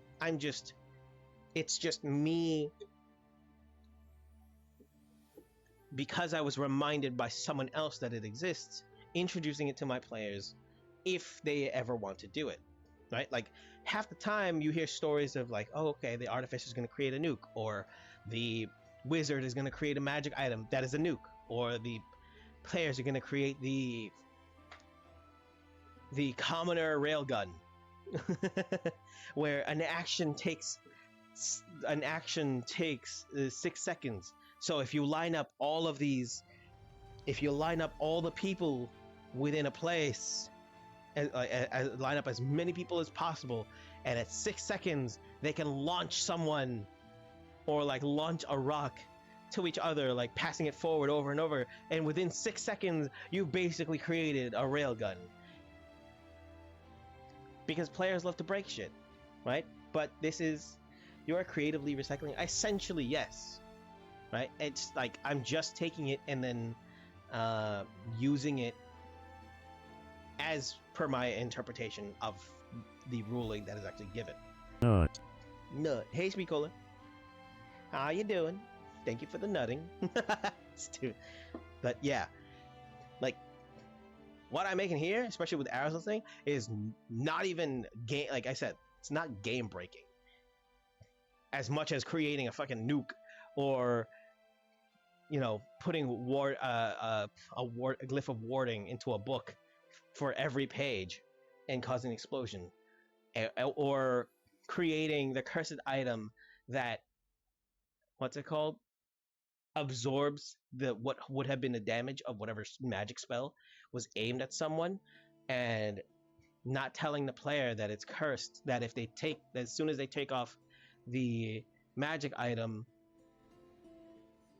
as soon as they take off the magic item, all of that damage explodes from that magic item, which is an actual thing that someone has done based off of their anecdotal stories, right? And they essentially leveled the playing field, and the campaign ended there. That's not what I'm doing. I'd have to say no to something like that, in a sense of like, if they put in enough time, it could happen, maybe. But this is one of those things where it's like, hey, let's take something and just twist it enough so that it feels more or less balanced, because it's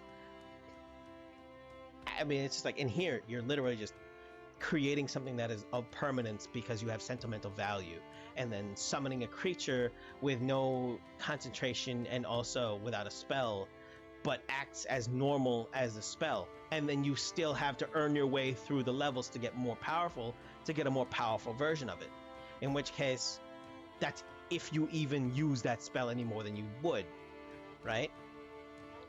It's just like it's like turning a spell into your personality.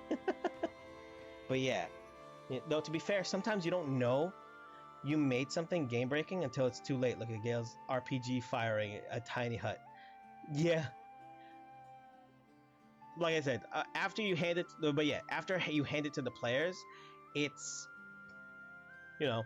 up to them. If you have to me, having Summon Beast, or even like the Mana Master doing this thing, probably allows them to do some sort of game breaking thing, but not necessarily the ability itself is the game-breaking thing. It's just a tool that helps what would be game-breaking to actually happen.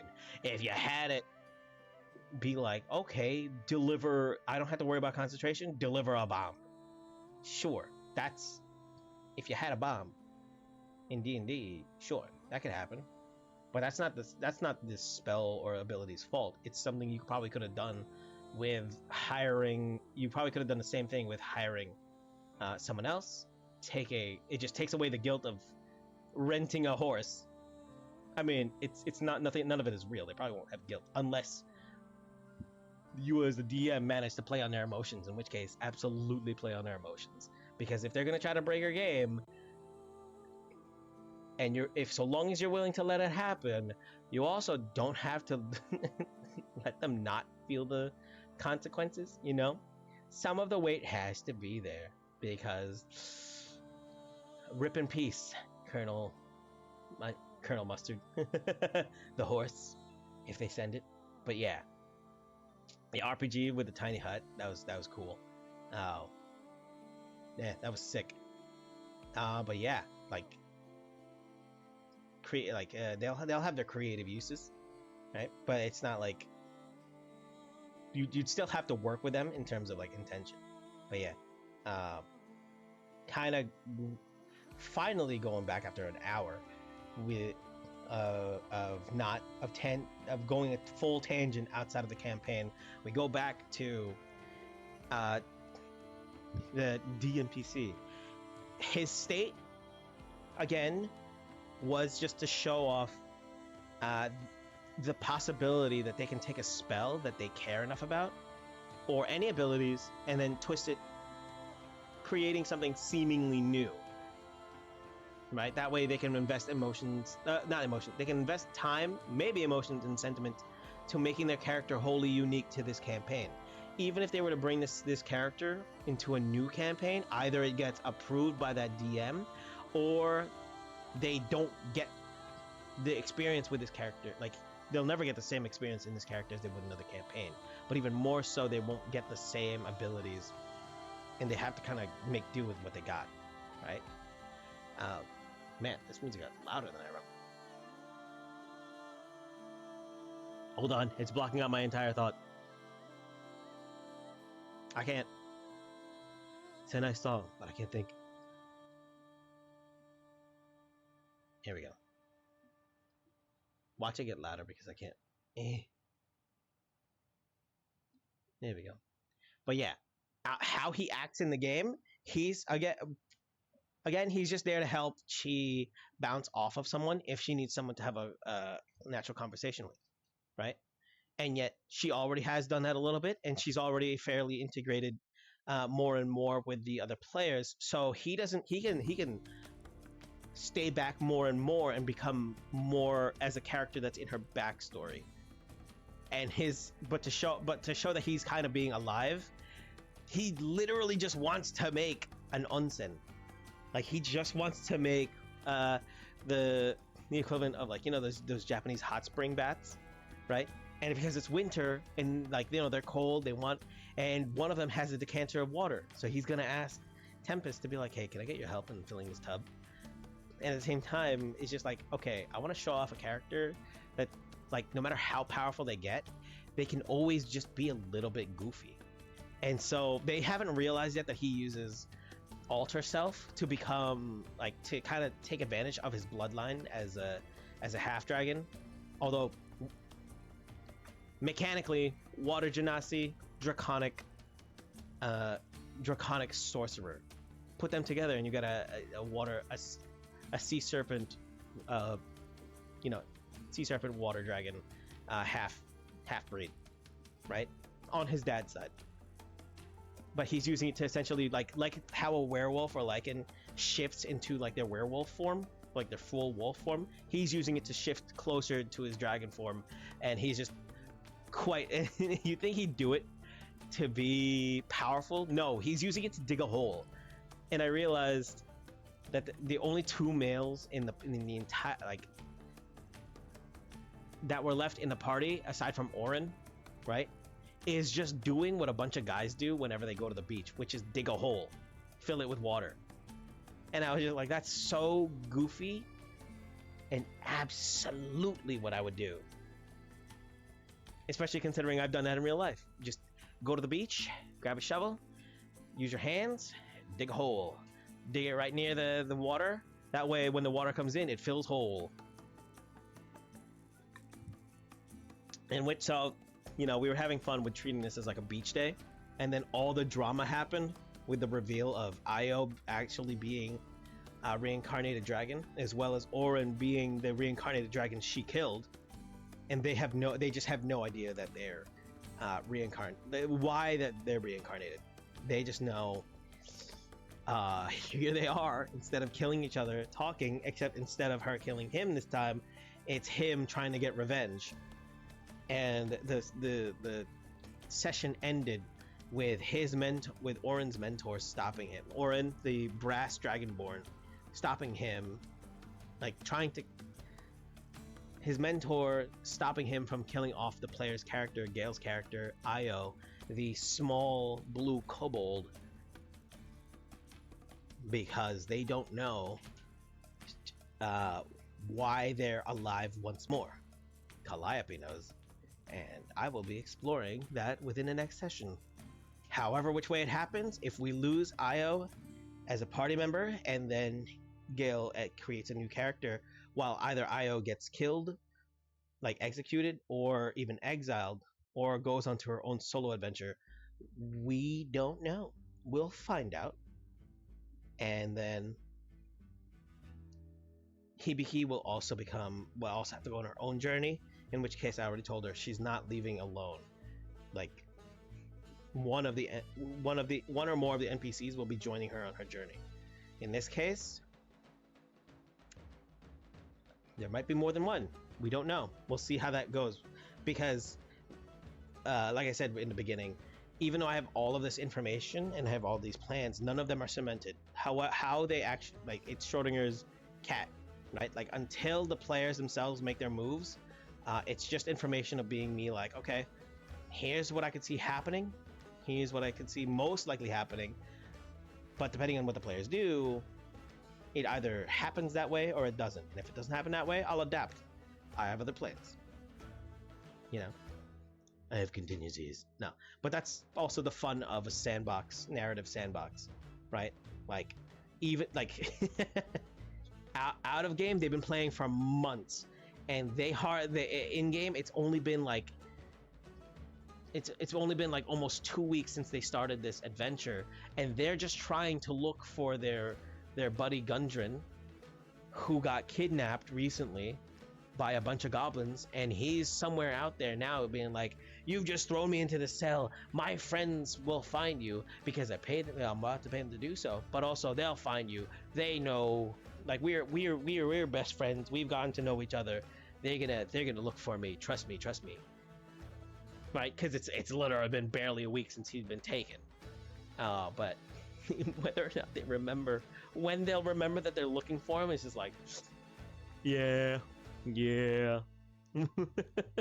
If they take too long, he gonna die, and the bad guy will do their thing.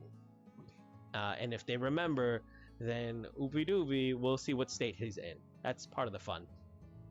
Never leave a man behind. But yeah, it's the fun of last session is that you have Sister Garaele, the level 3 cleric, who gave them the quest of Conaberry with the Agatha and the Banshee in the first place, finding them out and being like, oh, I received, if they had asked her the questions of how she even found them, it's actually because she works as a cleric of Timora who deals in like luck and fortune, and she received some sort of misfortune, not a vision, but more or less like some sort of misfortunate,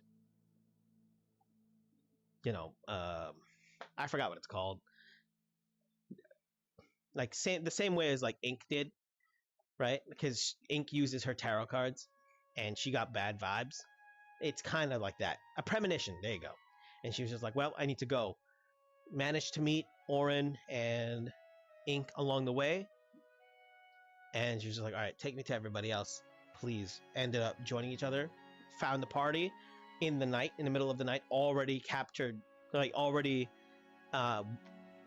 caught within the illusion of Agatha, almost died from them, and now she's just like kind of resting from that small adventure. She's trying to make holy water in the camp and trying to show off a spell to the artificer that I'm so unhappy that it is not on the artificer list, considering that's perfect for them. And to me, I want to use that moment for her NPC to be like, here's a spell that exists, and if we get back into town, you will definitely get a spell scroll with that ability. Should you find a way to turn that spell into yours, I will allow it. I don't know if you will, but it is the most shiny object in the form of a spell that I can give you as part of a reward for completing this task that ended up far more difficult than you and I had anticipated in NPC form, right? And then if the other characters decided, okay, this NPC knows how to do this stuff while we have the next 3 days, and this is only the first day, Jesus, then she can help them do stuff, right? Considering what's happening now, this is likely going to be the most role-playing part of the 3-day journey, in which case what they want to do in those 3 days, crafting, talking to each other, will probably be a little bit more fast-forwarded, right? Because it's not outside of this, I already told them, there's not going to be much danger. And anyone who's witnessing now definitely is not going to attack them, because some shit just went down in the nighttime, and holy shit. You know, they're a silly group. We don't need to go up for them. Yep. But even if someone did see them and was just like, they're gonna attack them, they're not. That many powerful people and the shit that they can pull off, in what is essentially like a level 1 to 3, maybe 4 area. Nah, no one's gonna want that smoke. You know, they don't want to mess with the group. They're not there to die. So 3 days of 3 days of mostly safe journey. And but what has been proven within the first day is that while I told them that the safe journey, it is going to be a relatively safe journey, nope, their biggest enemy right now is each other. You have Sister Grail, who's presenting them with, like, you know, communicative abilities and crafting, and, you know, maybe helping them with a project. Sure. Ink, maybe a little bit. Sure. Arizel, already talked about him. Sure. He just wants a hot tub. He just wants to chill in the winter with a hot tub because it's the best time to do stuff. He's a bit of a nerd, which is so funny that they're just like, yo, he's hot, and I'm just like, oh, he goofy. he goofy. I don't think you guys realize. He just likes magic, and he's more of like an archaeologist slash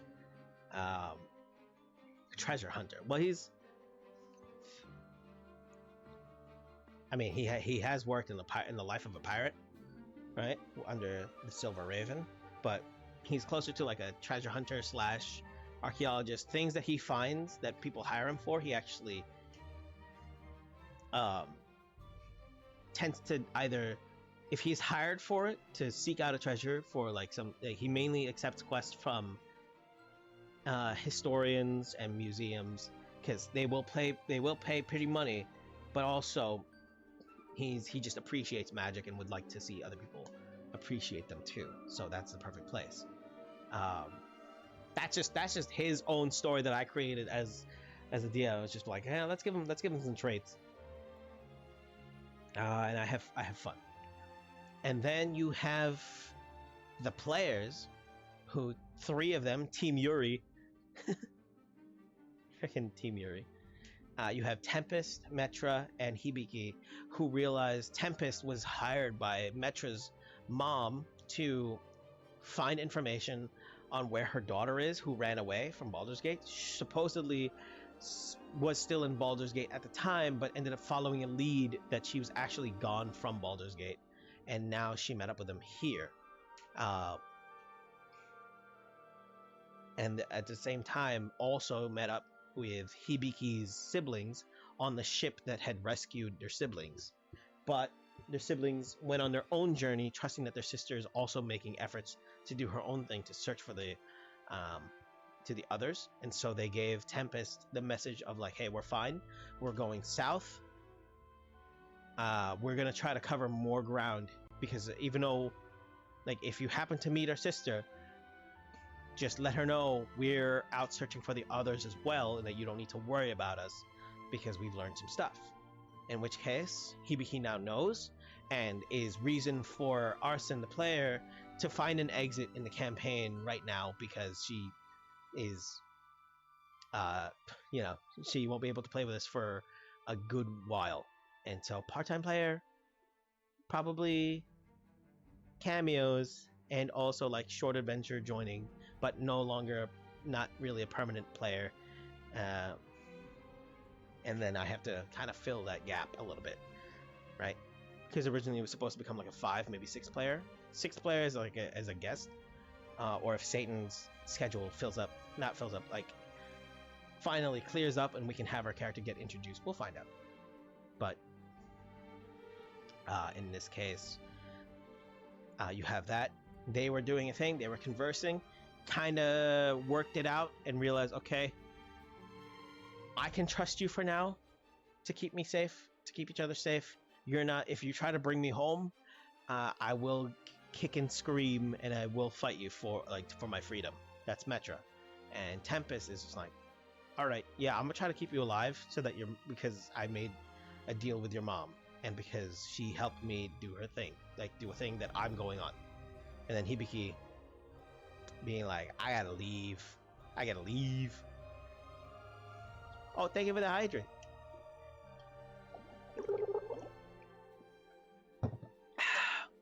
Man, this is me trying to recall the campaign's worth of information on the spot without notes.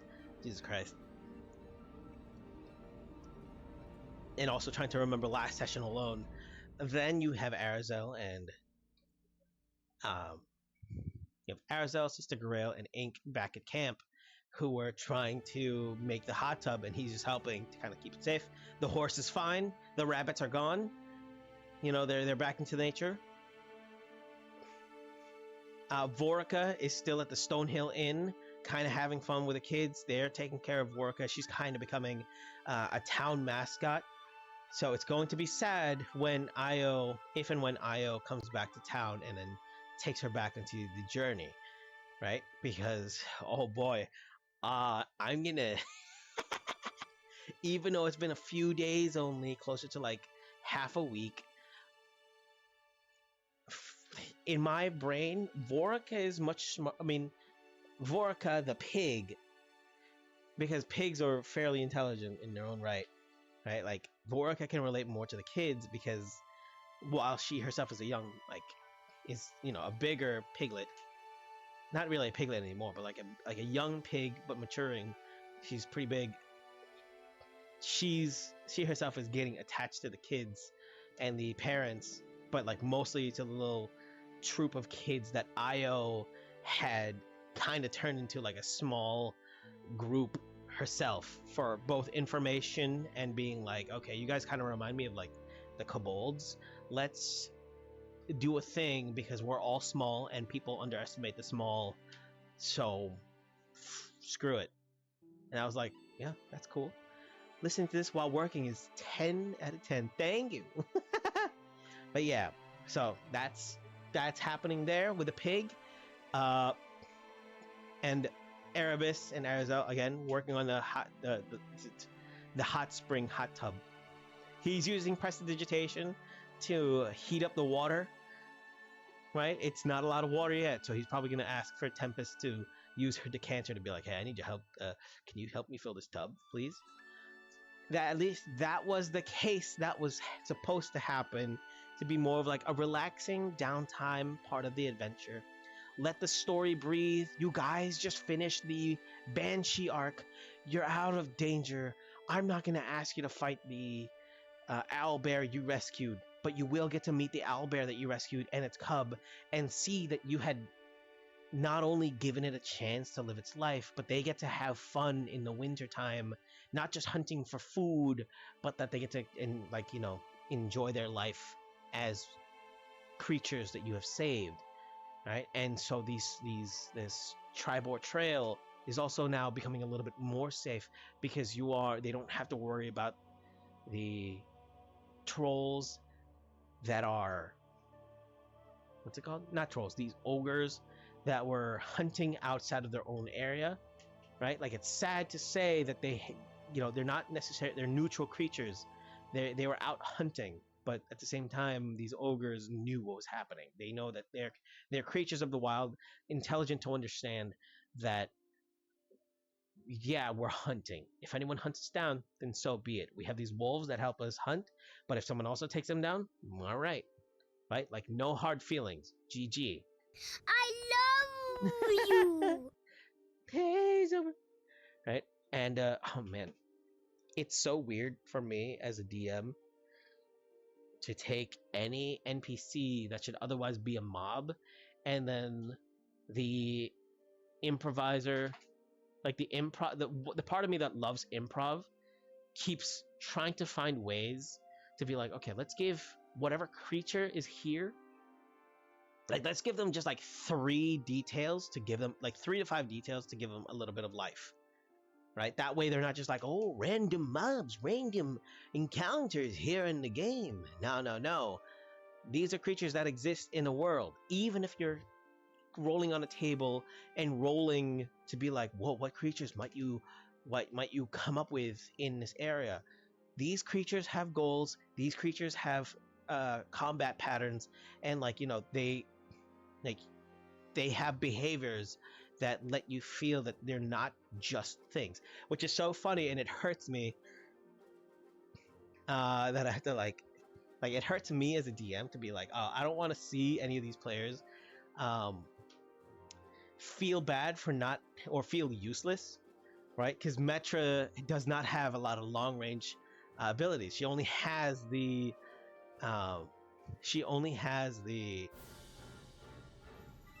okay, hold on. She only has the crossbow, and I'm just like, okay, I'm more surprised that you haven't taken the repeating crossbow infusion yet, right? Because it's like, I'm letting you take the 2014 and the 2024 artificer and kind of mixing their powers a little bit. If you want to take an infusion for the crossbow so that you have infinite ammo and you can ignore the loading property, you may do so, because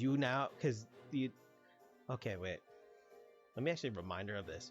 Hey, and if you want to build into something that is like the blueprints or plans that the 2024 artificer has, you're also welcome to do so, right? Hey, let me also ask this just Ray real quick. Just to sure.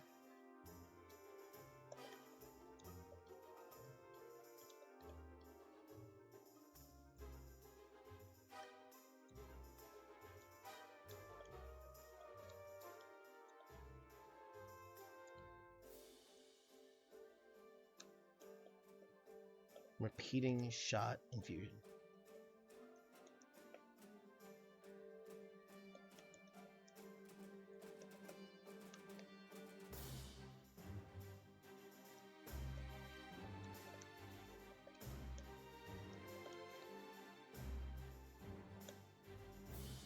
That's one effect.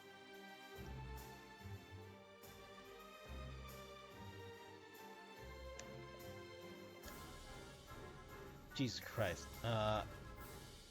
And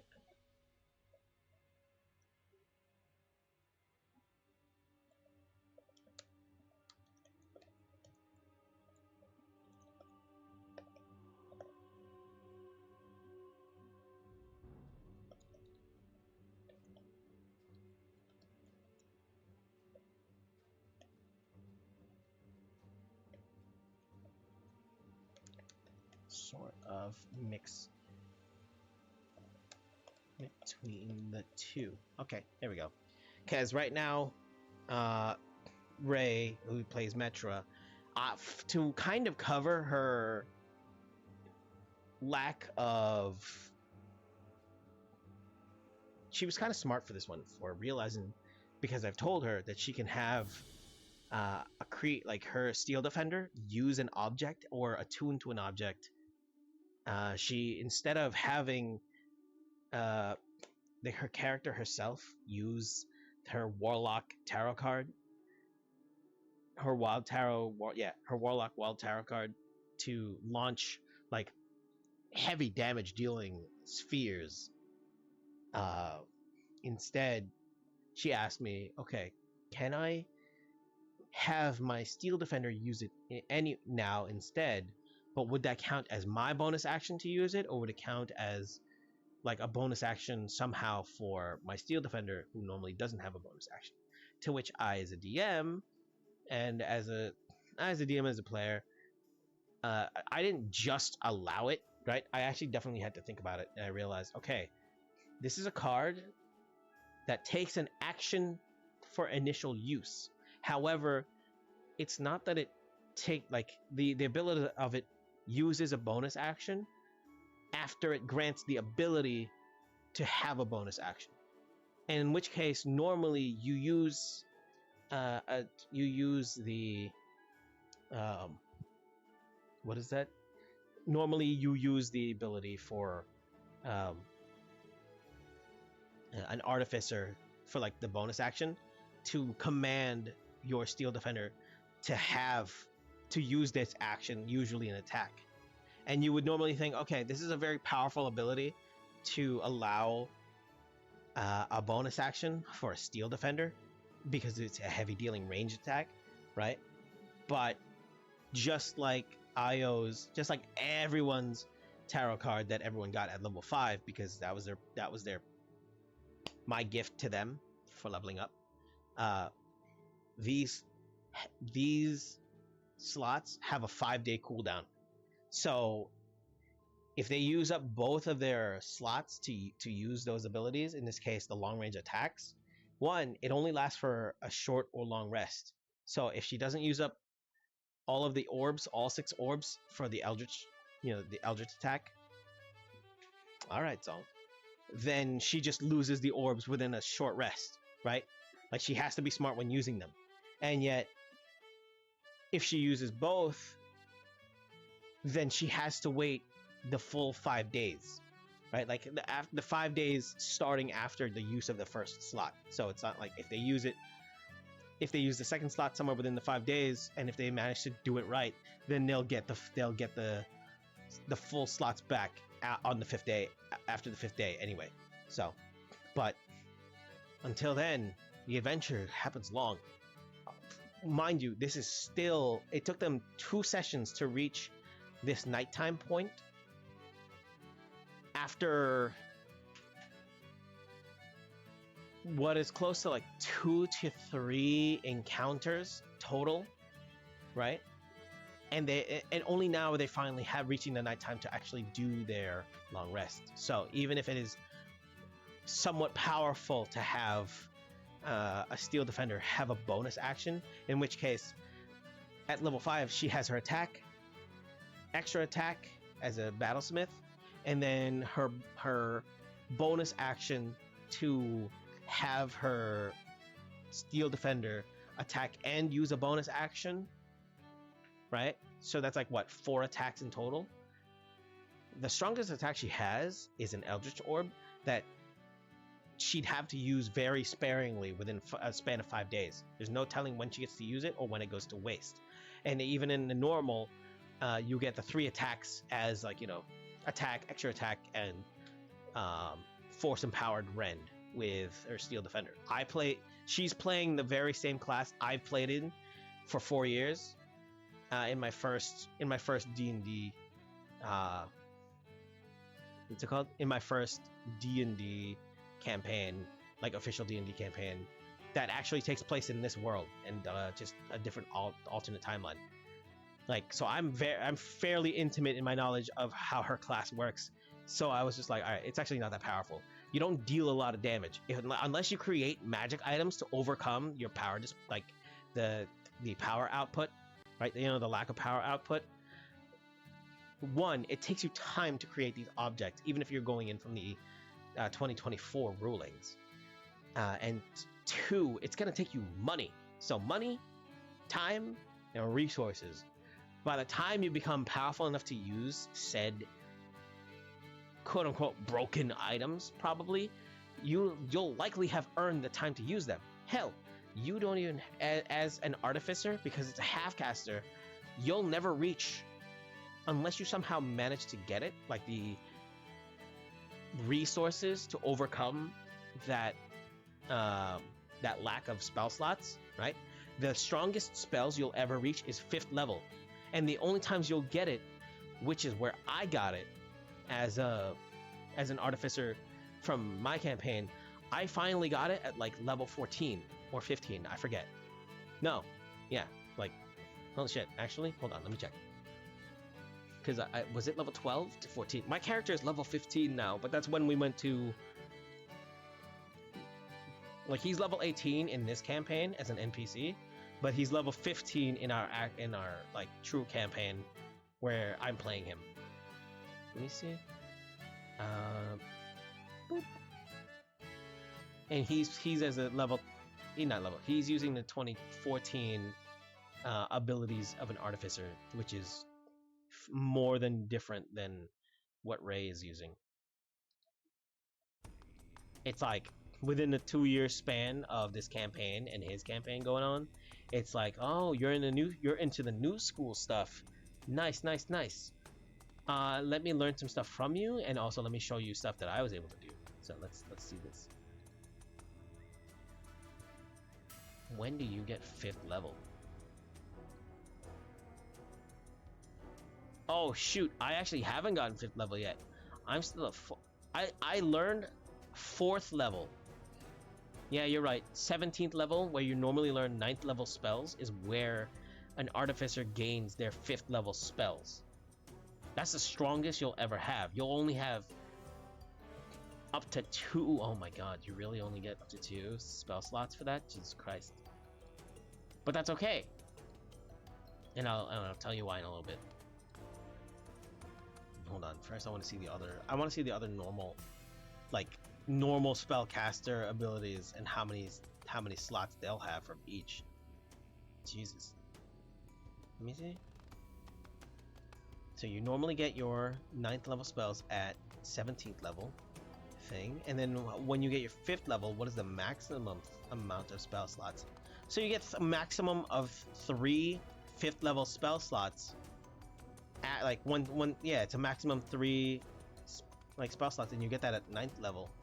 And then I get, Jesus Christ, it's almost double the amount where you get a 5th level slot at, no, wait, what? Never mind. No, yeah. At, oh god. Only 2 level 9 slots?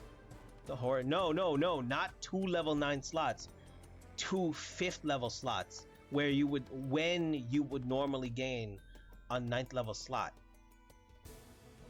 What's worse is that you only get up to 2 spell slots of 5th level, where otherwise by the time of 18th level for a normal spellcaster, they gain 3 maximum spell slots of 5th level spells.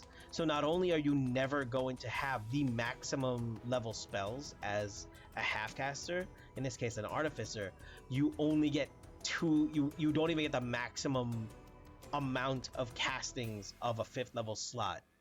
You get 1 less. And it's just like, oh, okay, yeah, oh, that makes sense for an artificer. They aren't just spellcasters. No, they are not. They get, if we're going by 2014, you trade power for, okay, here's what kind of help. You're trading like for a battlesmith. Let's go with the normal artificer stuff, right? Hold on. And this is me discussing why, and this is also part of me like why I'm discussing with Metra, to be like, all right, yeah, it sucks that she doesn't have a lot of long range spells, but it's also the choices she made of like, she has the Sentinel feat. She's very defensive. She has to, me as someone who's played an artificer, as well as me as a DM, I don't necessarily want to pull back fights, but I also want to cater fights that allow them to show their strengths, right? And right now, the biggest strength of Metra is defense. The only problem is they have one character, Erebus, who's very fast and can go from like, who can close the distance very early. He's powerful right now. That'll quickly change the more and more powerful enemies that they face. In which case, Metra's defensive capabilities will actually start to outshine more and more, because she's already shown me that she and her Steel Defender can take on multiple enemies based on positioning alone, partly from Sentinel feat, refusing them to leave her effective range, right? And at the same time, she essentially gets 2 opportunity attacks, because she has an opportunity attack, her Steel Defender has an opportunity attack.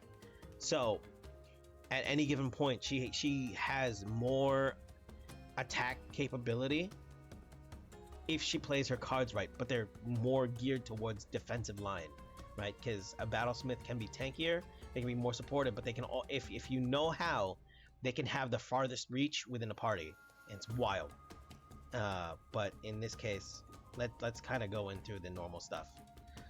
Where you're trading power, and why artificers actually thrive in longer form campaigns is because, unlike short form campaigns like what happened with Cage, you have more opportunities to gain gold and treasure to trade for resources and connections, and even like facilities if you allow for it, like if you work with your DM, so that they can have free reign in creating what works for them item wise or even magic wise to overcome the weaknesses that shouldn't normally allow them. I have plans. Can't wait to run a long form campaign. It is wild and it is honestly fun. Partly because that's where that's where I was born. That's where I started in D&D, which is taking place in this world of their campaign. But it's the form of you essentially create your own adventures, because your characters have goals, and me as a DM am trying to play in on those goals to allow you to, while having my own overarching theme to have them happen, are creating meaningful adventures on your own.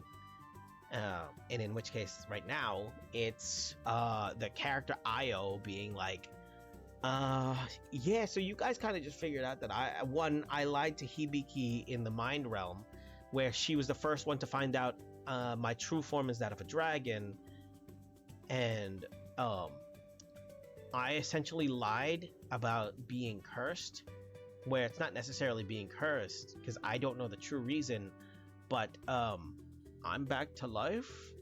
And then now you're realizing that the person who's punished me was Bahamut the Platinum Dragon, the what's it called, one of the biggest forefront of lawful good creatures, and that me being a small kobold is actually hey Val, welcome in. is not actually a curse, it's a punishment, because straight up killed hundreds of people in, like, to be like she toes in that conversation while fighting solo 1v1 was being like, you don't know what I sacrificed and what I had to protect and what I lost that day. And it's like, the person she's fighting is, excuse me, I didn't attack you, I was literally on my way with my people, not even an army, just my people, my worshippers, my acolytes, my followers, and you don't even know the reason behind them. Like, she doesn't even know right now that they were mostly non-combative. They were willing to fight to defend each other, but they were mostly non-combative. Like, there was a smaller portion of them were actually considered soldiers, right? But Scale, the dragon, before it became Io, led Muhammad. Yeah, your vampire survivors builds were suboptimal. Get on my level, screw up. But yeah, Bahamut, the platinum dragon. Yeah. So the Den Bluetail, the takers of the shiny, led by the blue dragon Scale, attacked a caravan that was led by Oradil, the brass dragon, in his human form. Just kind of enjoying the traveling. They were headed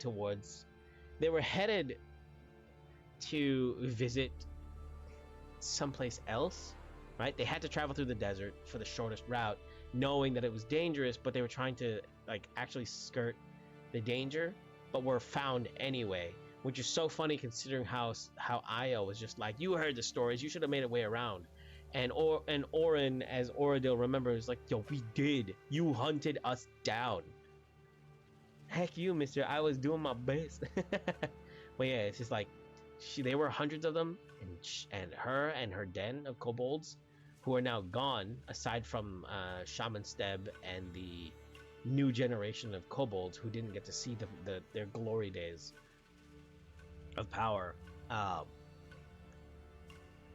They were all gone as well, but she had wiped out Oradil's not even army. She had wiped out Oradil's followers first, and managed to kill Oradil. In which case, it was a birthday party for someone else, and Bahamut was going to be there, and witnessed by Bahamut and someone else. They were going to execute Scale, who later became Io, and then for reasons, a deal was struck. That's the only thing that Io vaguely remembers of that conversation. I don't know how much Gale remembers of that conversation because I told it to her, but what happened is, before the next thing you heard was the day you were hatched from an egg. Because you failed that check when we made your backstory, all you know is that a deal was struck, and so here you are. But outside of that, you were supposed to die. But yeah, that's just that. I don't even remember how we got to that conversation outside of Artificer. But yeah, coming back. We're going back to Artificer. Let's see. Yeah, Artificers are half casters. They will never see unless they know how, and unless you're in a long form campaign that allows you to create something that can overcome that power level gap, right? You are never going to see more than 2 spell slots of a 5th level spell, and by the time you see it, and most campaigns never go there, the other characters will have learned 9th level spells, in which case those are reality warping spells straight up, right? By the time you learn your 4th level spells, other casters will have learned 7th level, in which case you're probably going to feel the thing. But where a long form campaign happens, that can become moot if you as a player and work with your DM to help create something for your Artificer, or even other half-casts, or even like characters in general, to, one, overcome the weaknesses, create something new to bolster what is already their biggest strength, right? Like if she chooses to somehow evolve Sentinel as a more than just like a combat feat, but as an ability itself, that's completely on the table. She just has to work with me. In this case, let's see, what else do you learn? All right, Tinker's Magic. Oh, is this? That's the. There's a lot of good stuff for the. What is that? For the 2024 Artificer, but they lose out on some of the stuff that made 2014 actually powerful. Let me see. Artificer. Here we go. Let's go with what the 2024 the 2014 one where I'm playing it, and just see what they have. So yeah, you get infuse item, which is prototype versions of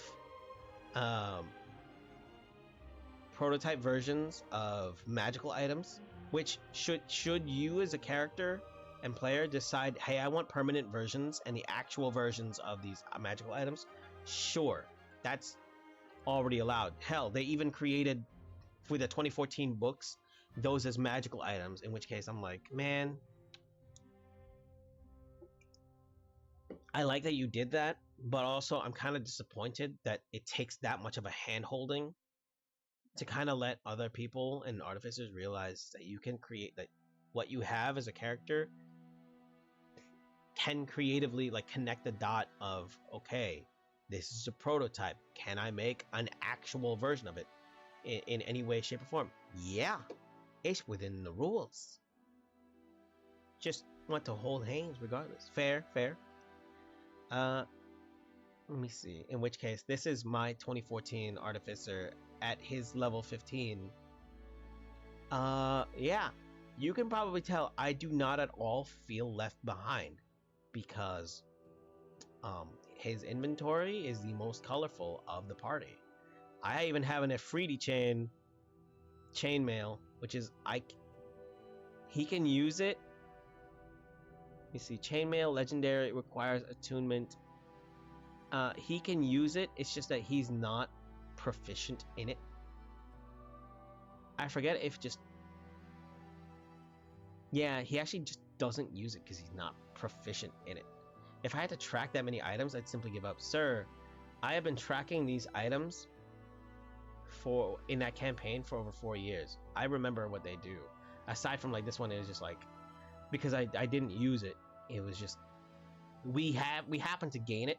You have immunity to fire damage, but you still need the proficiency. He can overcome he can overcome the racial class and like alignment requirements of an item, right? But he cannot overcome proficiency. Even if it's a magic item, it has to be like an infusion for him to actually gain proficiency with something. Or even if it's just like, let me see, battle ready.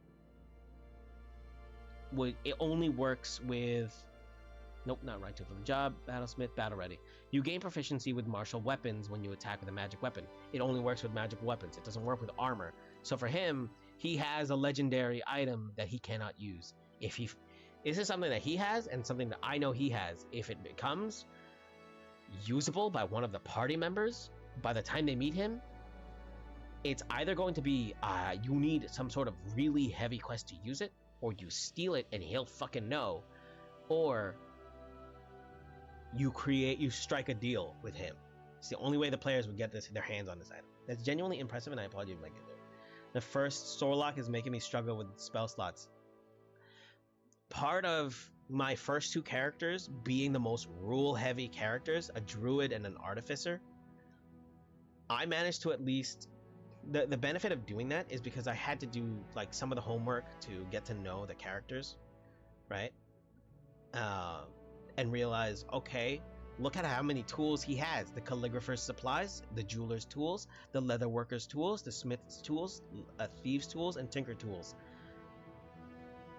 I know how the I know how the game actually tells you how to use the actual like tools proficiencies, right? Being like, oh, using a tool is like, if you know how, you can add a proficiency bonus to a skill check where you otherwise wouldn't be able to.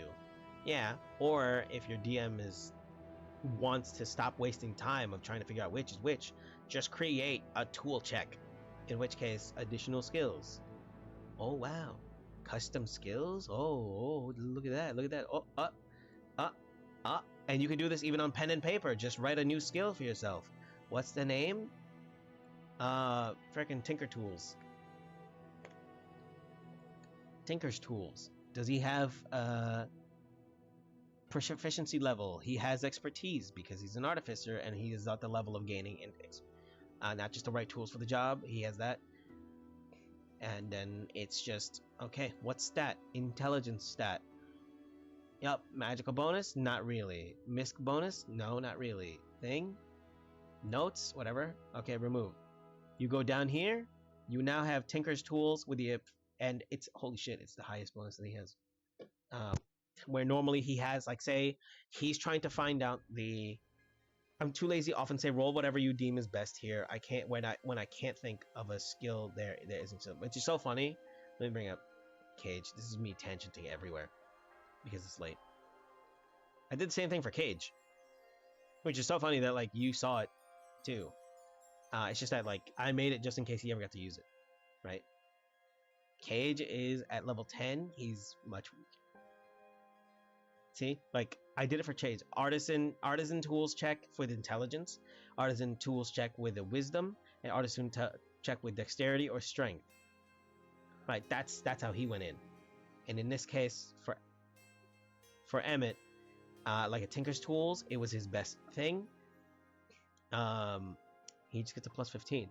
But I don't necessarily need this. I just know it's a plus 15 that I'll already have if it's intelligence based.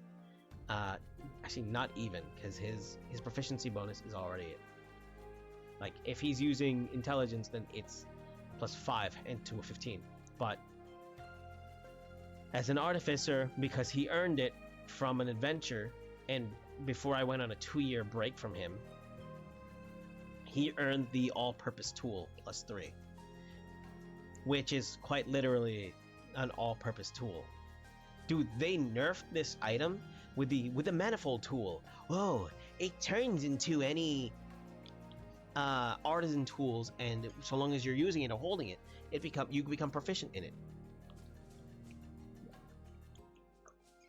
It's the manifold tool. This freaking thing. I've really lost my place in whatever I was talking about. This is what happens to me, guys. This fucking thing. This tool takes the form of a wrench, a screwdriver, or another basic tool. As a magic action, you touch the item and transform it to a type of artisan's tool of whatever choice. Whatever form the tool takes, you have proficiency with it when you use it, and it requires attunement with anyone. Oh my god, I had no idea. Hey, yeah, it's really fun, right? And then here, the all-purpose tool plus 3 can take the form of no bonus, plus 1, plus 2, or plus 3. Here's how much they nerfed it. This simple screwdriver can transform into a variety of tools. As an action, you can touch the item and transform it to any type of artisan's tool of your choice. See the equipment in whatever form the tool takes, you have proficiency with it. Manifold tool, that's it. That's what they start with. Here's where the fun part is, and the plus 3 doesn't even exist in the 2024.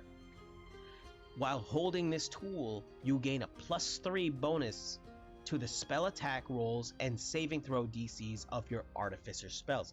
It has to be attuned by an artificer, not just anybody, an artificer. They want a general one for other people, then get a manifold tool for your like say if Hibiki was going to be still in the campaign after next session, and she wanted a poisoner's kit, well, get a manifold tool. But it can only be used, you'll still need stuff that is permanent. Oopsie doopie. But here, it's that. As an action, you can focus the tool to channel your creative forces. Choose a cantrip that you don't know from any class list. For 8 hours, you can cast that cantrip, and it counts as an artificer cantrip for you. Which means you use your spell casting ability modifier and for both your damage and your attack rolls, if there is one, and as well as your DCs. And then you add plus 3 to that. And once this property is used, it cannot be used again until the next dawn. You know what I use it for? An artificer normally only has an attack and an extra attack, especially for battlesmith, right? At his level,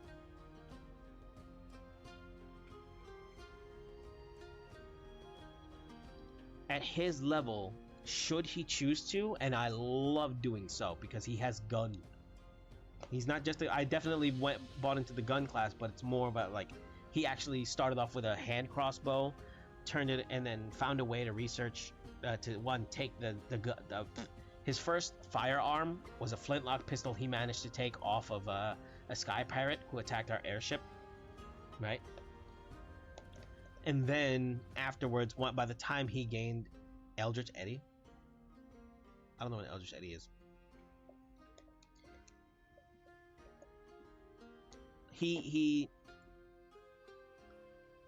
Yeah, let me see.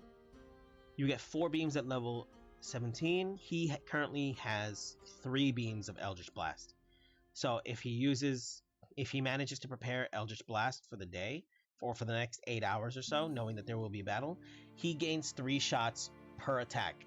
Which means, should he attack with his sword, his freaking if he has it attuned, then he can attack with he has his Javelin of Lightning. He doesn't really need to use his lightsaber anymore, but he does have his where is it? Is it in equipment? It's in one of these things. Oh no, it's in his bag of holding. His Sunblade. He managed to get his Sunblade, and for a while he was using his. It's basically it's just a lightsaber, dude. He was using his attack and bonus attack to attack at close range with him and his Steel Defender, Chelsea at the time. So you know he gets three. You essentially get 3 attacks as an attack, extra attack, bonus action, which is honestly true even if you're a monk, right? And then if he hastes himself, he gets a 3rd attack to do a thing. But even if he doesn't have that, he can honestly just gain the 3 attacks so long as he uses his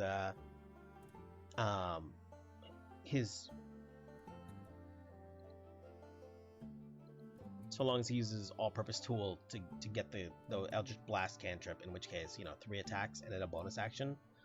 And there are 3 attacks that take place for that with a 120-foot range. Oh boy, he's set. And then part of what I said is in terms of like an artificer not really being, while they don't reach the highest level items, they have ways of overcoming their classes, right? And it takes, again, a long form campaign lets them thrive insanely. He has a ring of telekinesis. He has the circuit of colors that he can apply to his revolver, to apply elements to his revolver, as well as gain the elemental resistance of his choice using said ring, right? even if he's not attacking with a cantrip for 3 attacks, he can use various elements with his revolver to like take 2 shots every turn, and by the 3rd turn he can just use a bonus action to reload. Because I took the time to research in character revolvers, and then we had enough downtime for him to be like, okay, he's gonna hire someone to shorten the time even more. He's gonna spend the money, get the resources. He's gonna work at the local blacksmith. He's going to, and we came back from fucking Earth. That's right, they came back from Earth. He's gonna take what he studied there and some of the weaponry. While he can't introduce them all, because that I don't want to break my DM's game. The only thing that he can see technologically advancing, because they already exist in this world, and something he can work with, is a revolver. So it took him a few days while we were in Candlekeep, and we did it. And he can apply either magic weapon to it or elemental weapon through it, or, because so long as he has a charge here, elemental weapon as well as elemental resistance with the Circuit of Colors ring. And he has a symbol of Savris, which he gained from an adventure. It is the holy symbol of Savris, however, it acts as a ring of spell storing. So he can store up to a 5th level spell. Right now, he's storing the, I believe, animate objects. I believe that's a 4th level spell. And 1 1st level spell. Oh, 5th level. No, he doesn't have that. He has this as an 18th level character. He does not yet have this in the 5th as a 15th level character. In which case, he's probably... Oh, wait, no.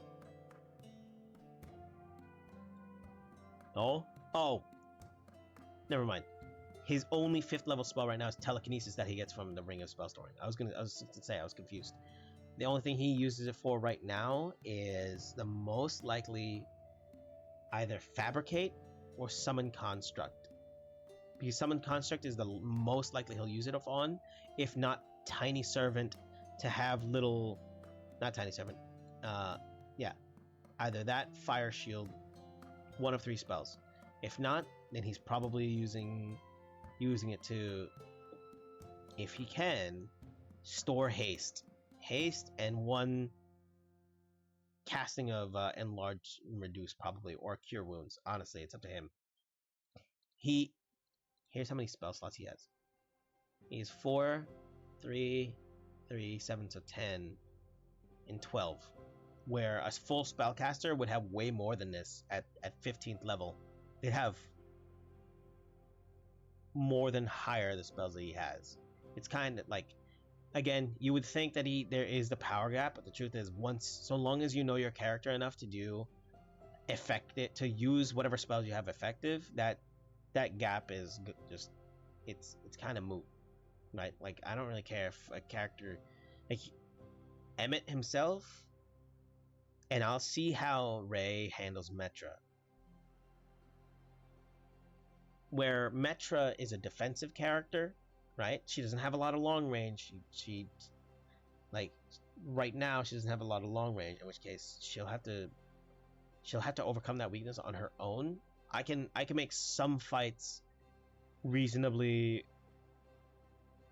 like geared towards her and fighting her because I want them to have a chance to make use of her defensive capabilities, right, as a DM and a thing.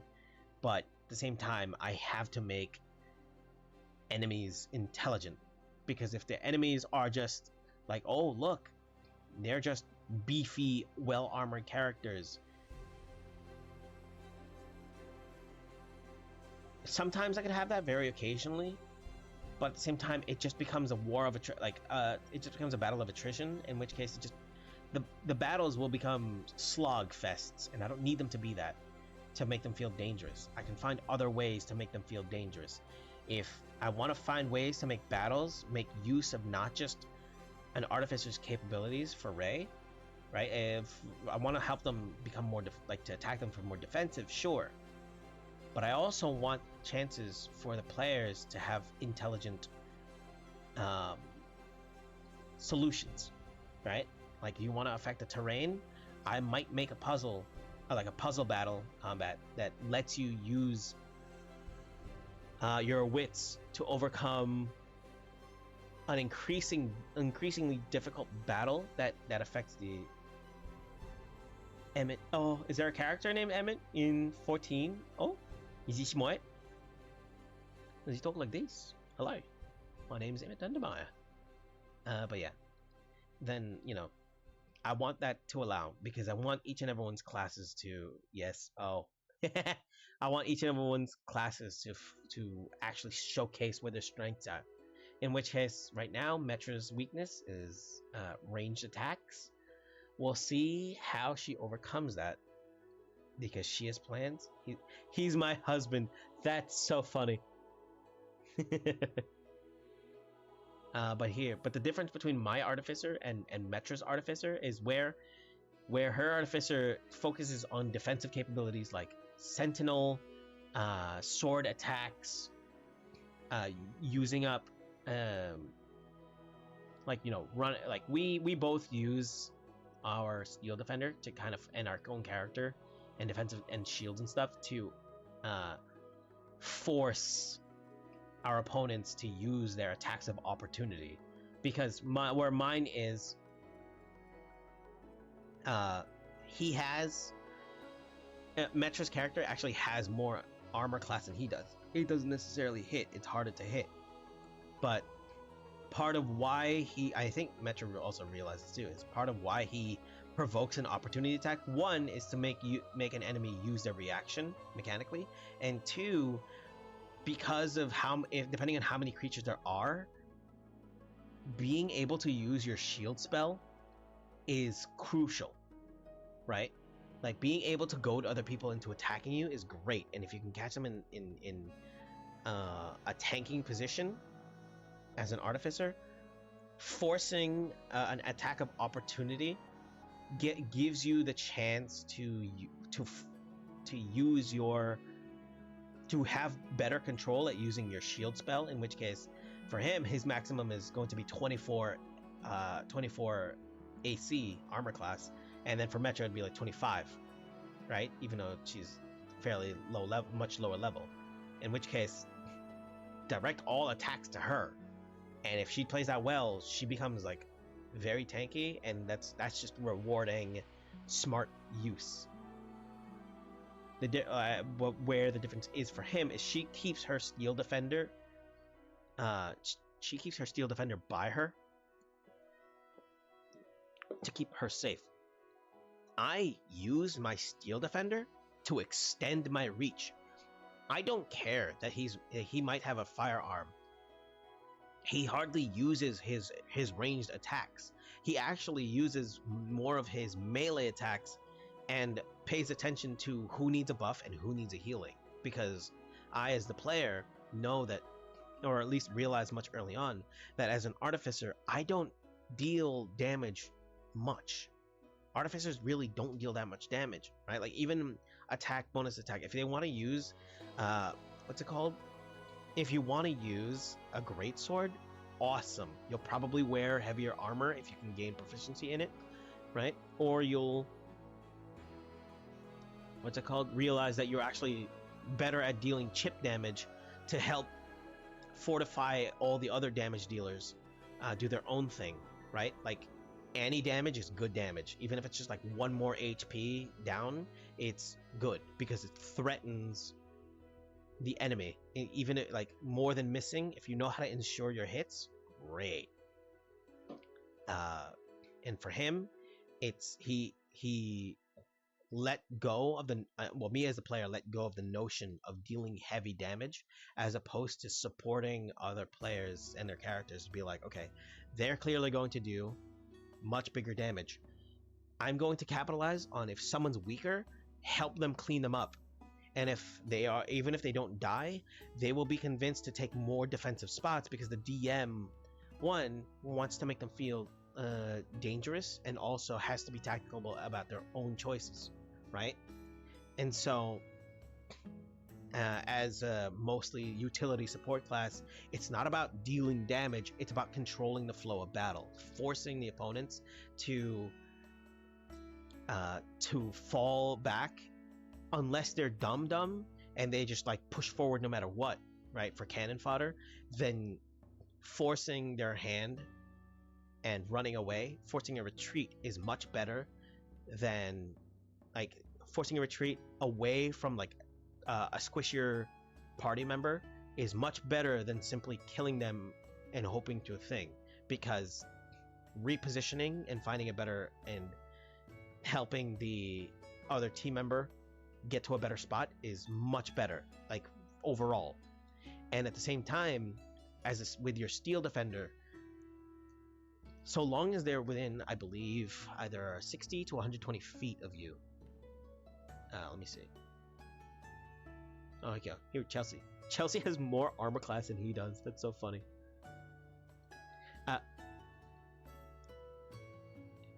You cannot necessarily, like the character sheets in D&D Beyond, you kind of have to play with them to be able to do stuff. Chelsea, by vanilla, as a steel defender, only has an armor class of 17 by the time she gets to whatever level he has. However, if you know that a creature, no matter the creature, even if it's like a cat familiar, like, you know, for witches, or even if it's like a little frog,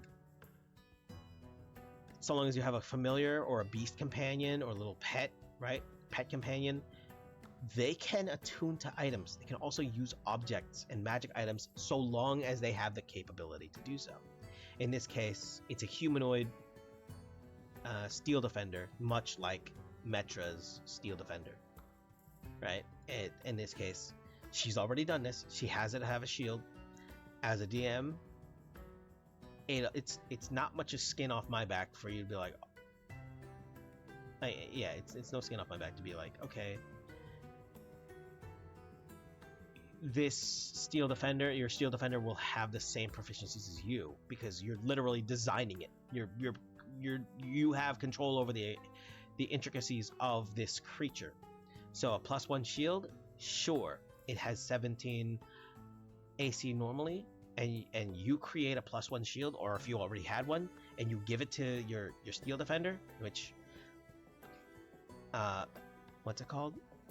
I'm already happy that she's capitalizing in on this. She hasn't fully done it yet, but I'm hoping she will, because by the time she meets Emmett, if they do, and Tribor, because he's just that close in proximity, then he's just there to show off, like, hey, what you're doing is on the right track of what I and probably other artificers have already done. In which case, +1 shield, just increase. You can increase actually increase defensive capability of having two characters that have high defense, right, for you and your friends. The effects of water walking, because he already lost his previous steel defender, Charles, after it sank to the bottom of an underwater lake. I may do something like that. Ooh, I may use that for part of a story in the Underdark if they ever do it. If they ever go there. Hell yeah. And she has the effect of a ring of feather falling, because he's made it her job to be like, he made a sailing boat that with levitate that flies in the sky. But yeah, like, let me see. Repair for the days. Reaction. Here we go. Oh. Deflect. Nope. It's in features. Class features. Steel Defender. Let me see. Doop. See, in combat, the defender shares your initiative, but takes your turn immediately after yours. It can move and take reactions on its own, but the only action it takes is... Yeah. Oh, you know what it was? What I'm mistaking? I was talking about the spell delivery attack, and it does not have that. What I'm thinking of is Chester. Not Charles. Well, Charles was the rat back when it was a rat, and as it was first a rat, became Chester, Charles, and then became Chester as the mimic-esque literal treasure chest turned into a steel defender. Yeah, Chester has channeling magic, in which case, so long as it's within 120 feet of me, I can send Chester. Oh wow, yeah, I can send Chester, my homunculus servant, to heal someone with cure wounds rather than with a bonus action of, what is that? Rather than a bonus action of healing word, going by 2024 rules, like normally 2014 it would be 1d8 plus 5 for intelligence healing, but going by 2024, thank God they increased cure wounds healing as well as healing word to 2d8 and 2d4 respectively, right? In which case here I play here from when I was playing Emmett as the artificer. I don't think Ray and Metra have any desire to have the homunculus servant, because you can only use your bonus actions on one of each, and for me, I know how to use it. I don't think Ray has considered that yet. Maybe she has, but it's so funny considering she's actually seen me use it with a different artificer. But it's in the form of Emmett, where it becomes not damage dealing, but utility and reach and battle flow. The Steel Defender has a bonus. You can use a bonus action to have the Steel Defender use their what's it called? Arcane Jolt, up to I think 3. How many times you can use? Let me see. Arcane Jolt. I have 5 infusions. Holy crap! Do you see how many rules I have to deal with, though? Corvo, if you're still here, do you see how many rules I've had to deal with for a character I played for 4 years? Flash of Genius, you're basically a bard. Arcane Jolt, yeah. A maximum of 5 times you can use the Arcane Jolt to heal a creature. Well, at base level that you can use this on, I think it's like level 9, which is a 1d6. And then now at like 14th level, I think you get a 2d6. That's a bonus action. So depending on how I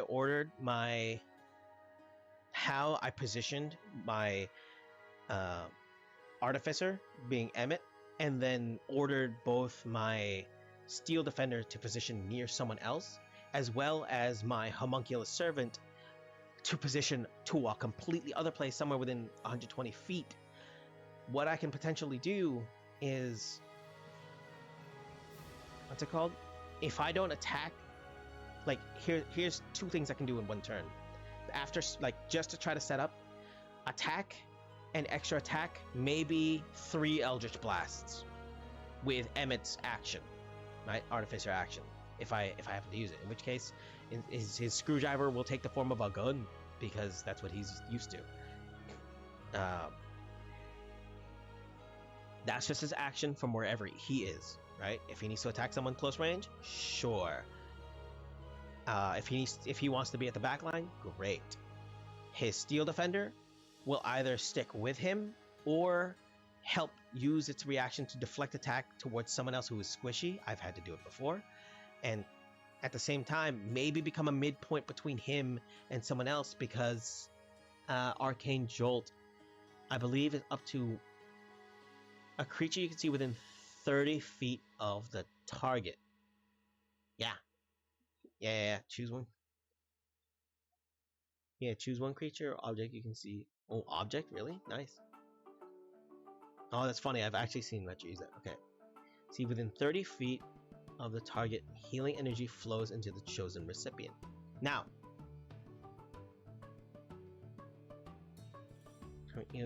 when you the only way to use this, when you either hit a target with a magical weapon attack or your Steel Defender hits a target, you can channel magical energy through the strike to create one of the following effects. Oh, that's so funny. Yeah, that's so funny, because like my brain was thinking like, okay, you attack with yourself. If it's a long range attack, you attack. What is it called? You attack someone who's a little far off from you, right? In which case, it just depends on whether or not you hit. Hell, if you... Fuck, that's actually so much further than I remember. Hold on. Because if he uses his pistol, or in this case, Truth, the revolver, it has a range of about 40 feet to 120 feet long range, right? I have ways to overcome the 120 feet of disadvantage. But if you hit someone with an Eldritch Blast, like 120 feet away, you either boost the damage to hurt that person more, or heal someone within 30 feet of that enemy, even if it's an ally, right? So you can fight backline and heal someone from that far away. But if you're not choosing to do that, if you're near, what's it called? If you're trying to heal someone else within another area that you can't normally reach, right, with that Arcane Jolt, and you wanted to attack someone different, say you attack 3 people with an Eldritch Blast in front of you, but your friend is somewhere behind you, and so is your Steel Defender, in which case you have your Steel Defender try to make an attack to whomever your friend is somewhere behind you, no matter how far it is, right? And if they hit, then you can even hit. I mean, you can use the Arcane Jolt to also either boost the damage there or heal someone, in which case this one is a friend behind you in an angle you cannot reach, to use the Arcane Jolt to heal that companion. Or you can even use it to heal the Steel Defender itself. But Steel Defender has 3 charges of repair. I wouldn't worry about it, right? And in which case, that's your action and bonus action. Your Homunculus Servant is actually just off repositioning somewhere. They can use their movement. They cannot attack. That's okay, because they use the dodge action if they have no command. In which case, anyone who attacks them, unless it's an AoE, will have disadvantage on the attack roll. And if you're smart enough to know how to use cover, your Homunculus Servant is the tiny creature that can fly. Use cover. If you can get them at a 3/4 cover, you'll always have +5. If you can get them at a half cover, you'll have +2 AC, right? And as a tiny creature, finding cover is no problem. If you have full cover, they cannot even target you. Put them behind a wall, right? Because unless it's an AoE attack, and if an AoE attack can't reach them at all, then it doesn't matter. And then the normal attack can't even target them. So positioning is so important that one, you're extending your reach and you're causing a distraction for someone else to try to fight a target that is none of your, that is either you or your two pet companions, a steel defender and your homunculus servant. Because they're all defensive as heck, if the enemy is targeting any of you three, they're not targeting any of your other companions, in which case you don't need to worry about healing them unless they somehow get caught in an attack. What's happening there is you're wasting all the other resources of the enemy instead, no matter how outnumbered you might seem, so long as you handle positioning and somehow, some way, if you're within 120 feet, again, you can heal someone else with your homunculus servant. In which case, and if you want to do 2 times, like 2 healing things, if you find yourself in the perfect position, order your homunculus servant to get within range, melee range, of one of your companions. Use your action to hold, what's it called? Yeah. You don't even have to hold your action. You just use your, what's it called? If you can get it within position enough, or if you're already in position, use your action to cast Cure Wounds at whatever level you want to use it at, likely level 1, because that's already a good amount of healing, right, to a companion 120 feet away. That's your action, because it uses the reaction of the homunculus servant, who otherwise will just, he's not attacking, or if you wanted to attack, hell yeah, but he'll just, in this case, he'll just dodge, people can't attack him, and he'll use healing as a reaction because it's based on your spell. And then your bonus action, you order your steel defender to attack someone. If it lands, great. That means you can use your arcane jolt to heal another person and attack. You've already effectively increased your range and control of the battlefield.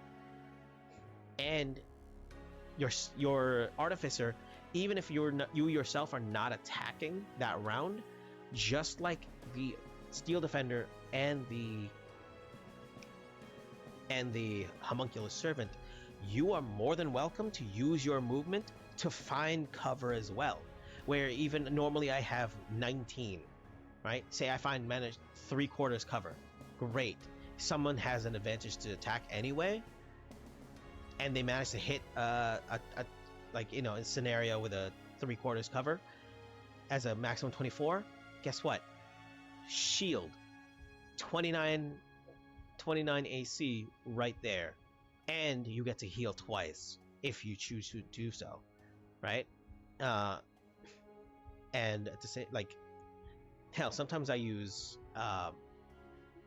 my homunculus servant to help someone run away by using shocking grasp instead, to, what's it called, to prevent an enemy from hitting my either homunculus servant or my or one of my teammates with an opportunity attack if it lands, and it usually does because I know how to do it.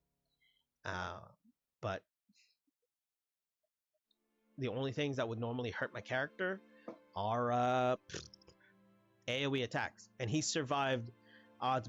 I've literally gone off of like 1 HP before. I don't mind, even if my character becomes incapacitated, which is the fun part of having both a steel defender and a homunculus servant. If your character, for whatever reason, and you cannot be put to sleep magically, right? If you can still get charmed, sure, but any of those situations, you become incapacitated. Even if you get thrown to 0 HP and are rolling death saves, your steel defender and your homunculus servant, they don't just freeze. They don't just keep dodging. What happens is, if your character or your artificer goes incapacitated, they get to use their actions and movement and reactions as normal. They actually benefit a little bit from your incapacitated state, because now you get 2 actions. In this case, if Emmett goes down to 0, no problem.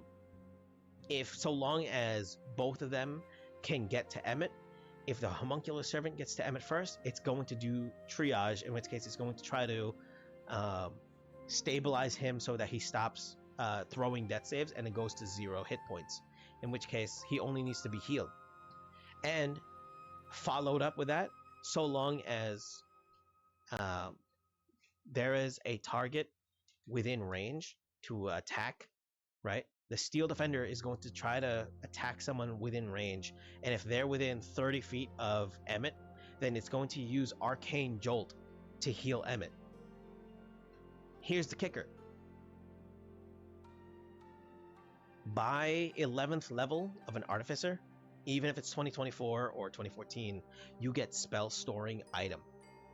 You can store, at least for 2014, you can store up to a 2nd level spell within, like, you know, for up to 10 times within, what is it called?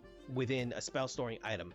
And it cannot be counterspelled, it cannot be silenced, because when you store it at the end of a long rest, right, you are essentially using the action like a spell gem to already store the effects. It's a spell-like ability, not casting the spell itself. The spell is already cast, you just have 10 charges to do so. In which case, if you're going as rules is written, I think you'd have to keep it at a level 1. But I feel like most people understand that if you're storing a level, if you're storing Cure Wounds into a spell storing item, you're storing it at level 2, because upcasting is still storing it, right? It's still a level 2 spell. Jesus Christ. And it's a touch component, so all your Steel Defender would have to do is get it within range and use one of the charges of your pre-packaged healing spells to freaking heal you back up, right? Even if for 1 moment more. In which case, the fun part of a spell storing item and why it's so good at 11th level in long form campaigns, any one of, it's not an attunement item. The only thing you can hope is that your enemy and the DM do not remember that it is not an attunement item, and it is not, it's not an attunement item, and it's totally usable by anyone who is aware of what a spell storing item is. So if an enemy happens to steal it, well, they just gained access to a spell. In this case, or in this scenario, would be healing spell, right? But at the same time, all of your teammates can take the spell storing item for free, pass it around, and heal each other on each of their turns, right? You don't waste. Suddenly, the spell slots that you normally don't have are already with you with 10 uses of a single spell. For Chelsea, in this case, it's usually not even a healing spell. It's actually usually enlarge reduce, and it's mainly the enlarged spell. Why? And why I love Artificer so much is because I have access to the haste spell, and it is a bonus action to use object with Chelsea to grant the effects of enlarge. So in 1 turn, not for me, I could be for me, but I don't want it to, because I get affected by concentration, and I don't want to have to deal with the drawbacks of failing a concentration. So for me, guess who's on my team? And guess why I don't need to focus on attack? I just have to treat my teammates as my attack dogs. They're my extra pet companions. My monk friend, Sin, who's been in chat before, his monk, all I have to do, well, one, I'm pretty sure I gave him I forgot if I gave him the ability to fly or if he learned the ability to fly. Either way, we did get to use this, I believe, is in 1 turn, I cast with Emmett haste to give him a third attack, double his speed, give him +2 to his armor class, as well as, you know, other buffs that the spell has. And then in the same turn with a bonus action, and because it's not using my concentration, but using my Steel Defender's concentration and action, and because it's not a spell cast, and so it can't be counterspelled, maybe haste can, but not that. Suddenly, in one turn, the monk is doubled in size. His hits, his attacks deal 1d6 more damage. I believe it's 1d6 more damage. Let me see. If it's 1d4 damage, that kind of hurts my feelings. Oh, Den Large, really?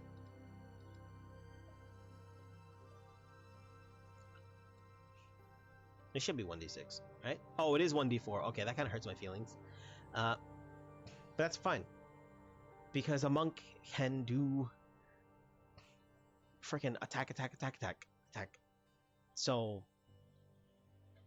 attack, extra action, extra attack, haste attack, and then flurry of blows for 2 more attacks. All of which will have whatever monk weapon damage that he has. Let me see. I forgot if haste actually adds. I don't think haste adds a +2 to his attack roll. I think it just adds +2 to his armor class. Yeah, it is. Advantage to dexterity saving throw, an additional action to use for an attack. 1 attack only. Yeah. In which case, still 7 attacks, 7 punches, 7 enlarged punches that deal 7 more d4 if they all land. Right? And at his level, they probably will fucking land unless his rolls have just been that bad. So, why should, as an artificer, why should I care about my low damage output when I can pull off shit like having 2 characters form their concentration for another team member and just absolutely turn their damage output even higher than normal, right? And it's just, for me, you know what? You can go attack them. You can go wild.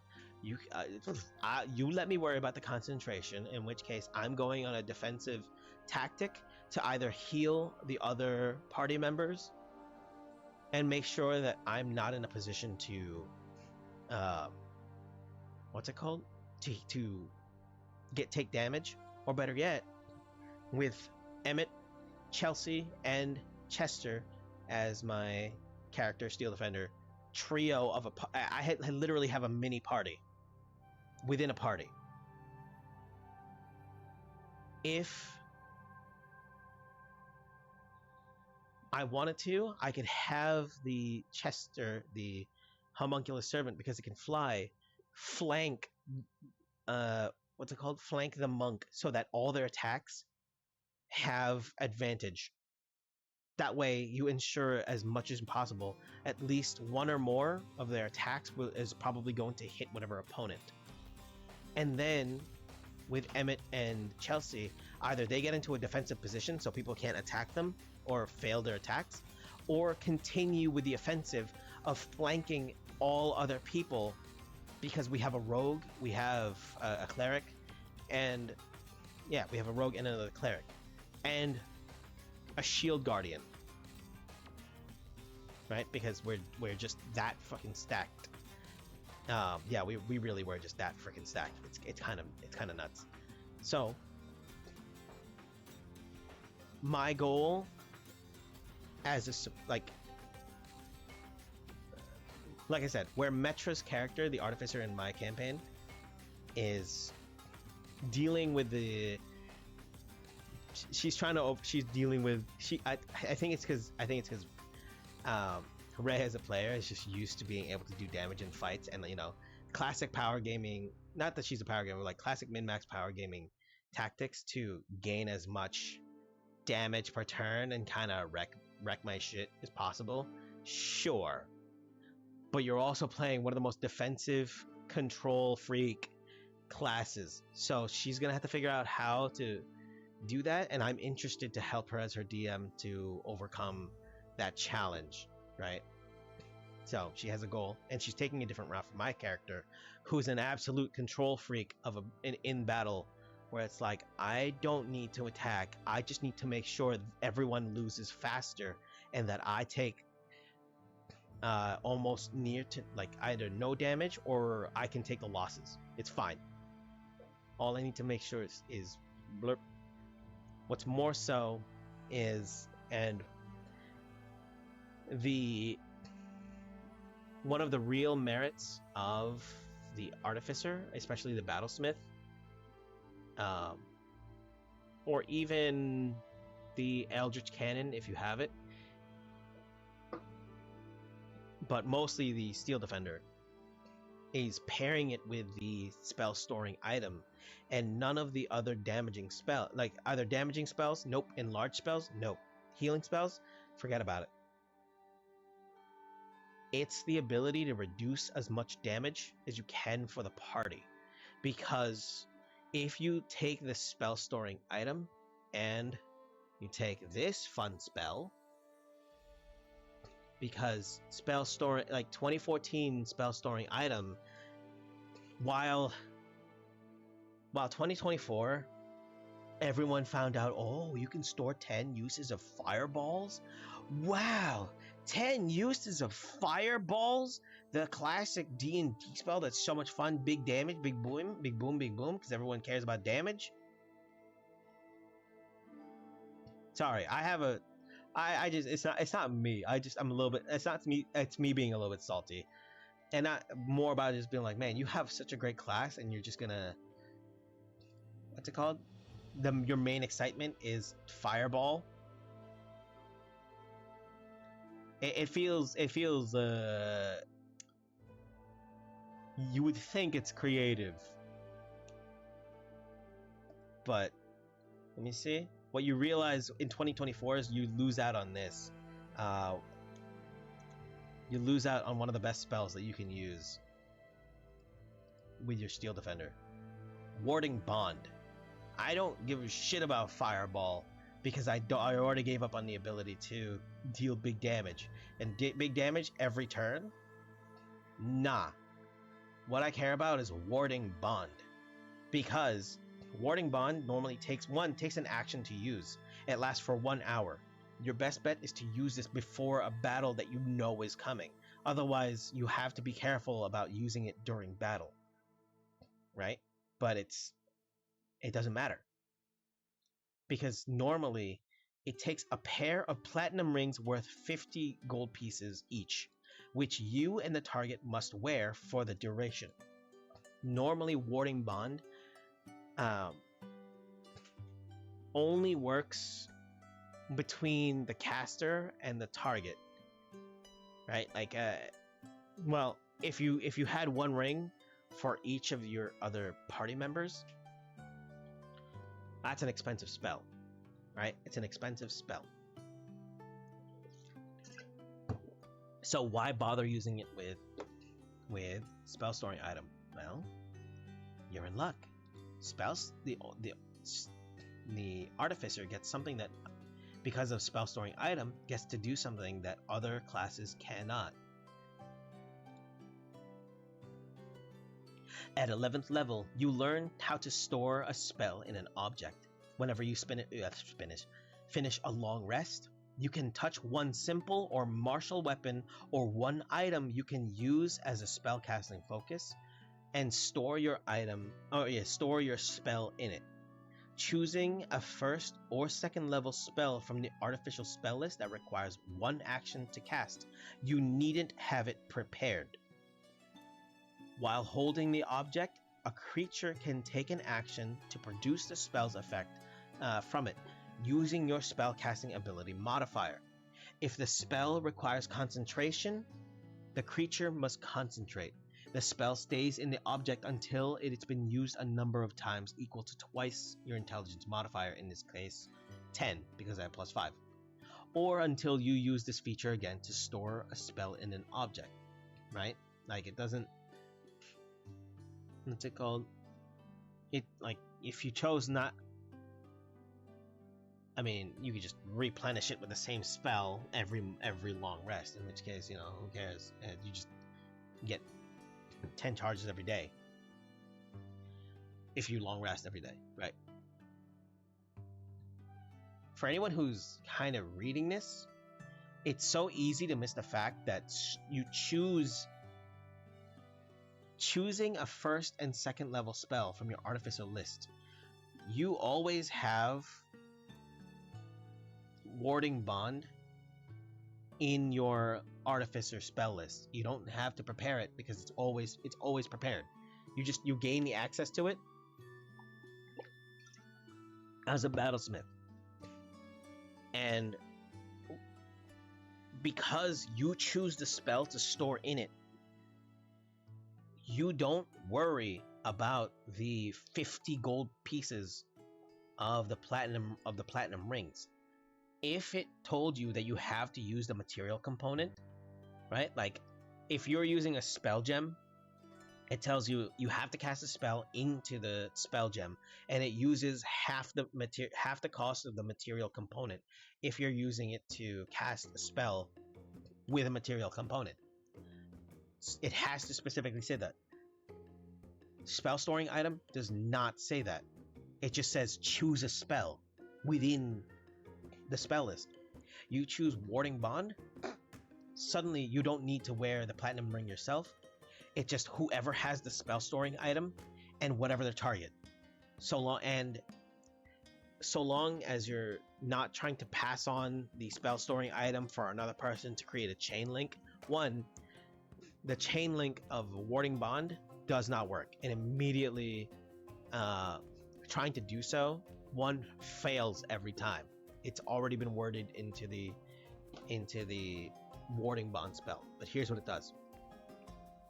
But at the same time, here, Chelsea, the Steel Defender, high defense, can repair herself 3 times a day, can attack someone and even heal herself that way up to 5 times, which is what I usually save it for, becomes the party's blood bank. And here's why. You touch another creature that is willing and create a mystic connection between you and the target until the spell ends. While the target is within 60 feet of you, and this is why she becomes like a central motion monument to the party, and something we already discussed as a party of, hey, stay within 60 feet of Chelsea. That way we have to provoke the enemies to come to us so that we can have better positioning, and as well as you can stay within Warding Bond.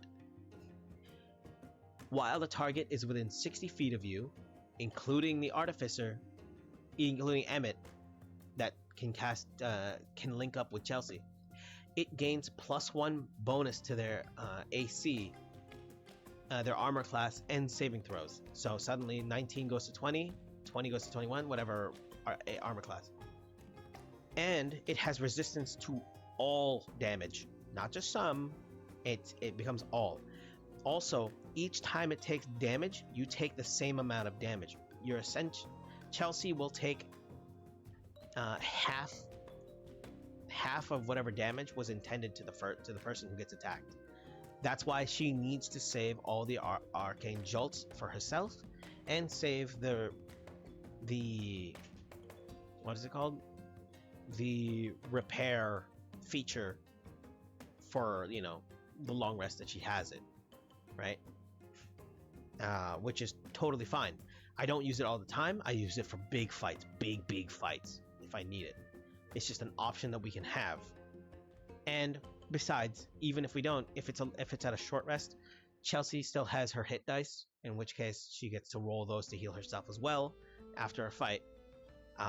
So blood bank. So, you see, the spell ends if you drop to 0 hit points, or if you and the target becomes separated by more than 60 feet. It also ends if the spell is cast again on either of the connected creatures. This last line right here, it has to be read well, because it makes most people think that, like, upon first reading, you'd think, okay, you can only make the connection for one person. No. the warding bond connects the person you're targeting to you. Creating a new channel for a different target is not casting the spell on you, it's casting the spell towards someone that puts the effect on you as the source, but the true effect is on the person, on the target themselves. So, and we've already confirmed this information to be true. It even works in Baldur's Gate 3. If you have it, it's just harder to pull off, right? Because if your party is too close to each other and you all take the thing, then that one person who has multiple warding bonds is going to take so much more damage intended. You know, if they let them. But if they're smart enough, then drop a potion near them, and so, you know, hopefully the potion breaks and they get to heal up. But even if this spell breaks, but in this case,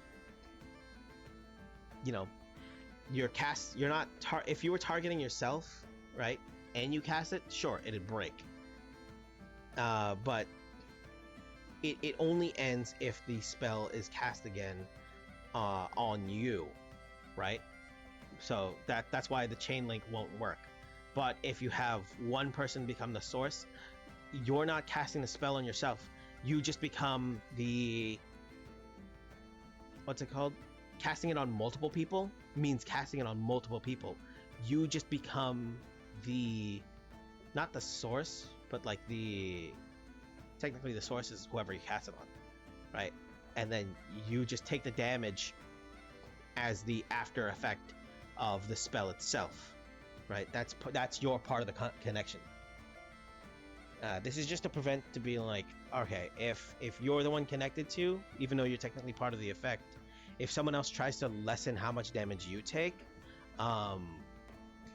then it breaks, because no, right? You know, for balance. But normally,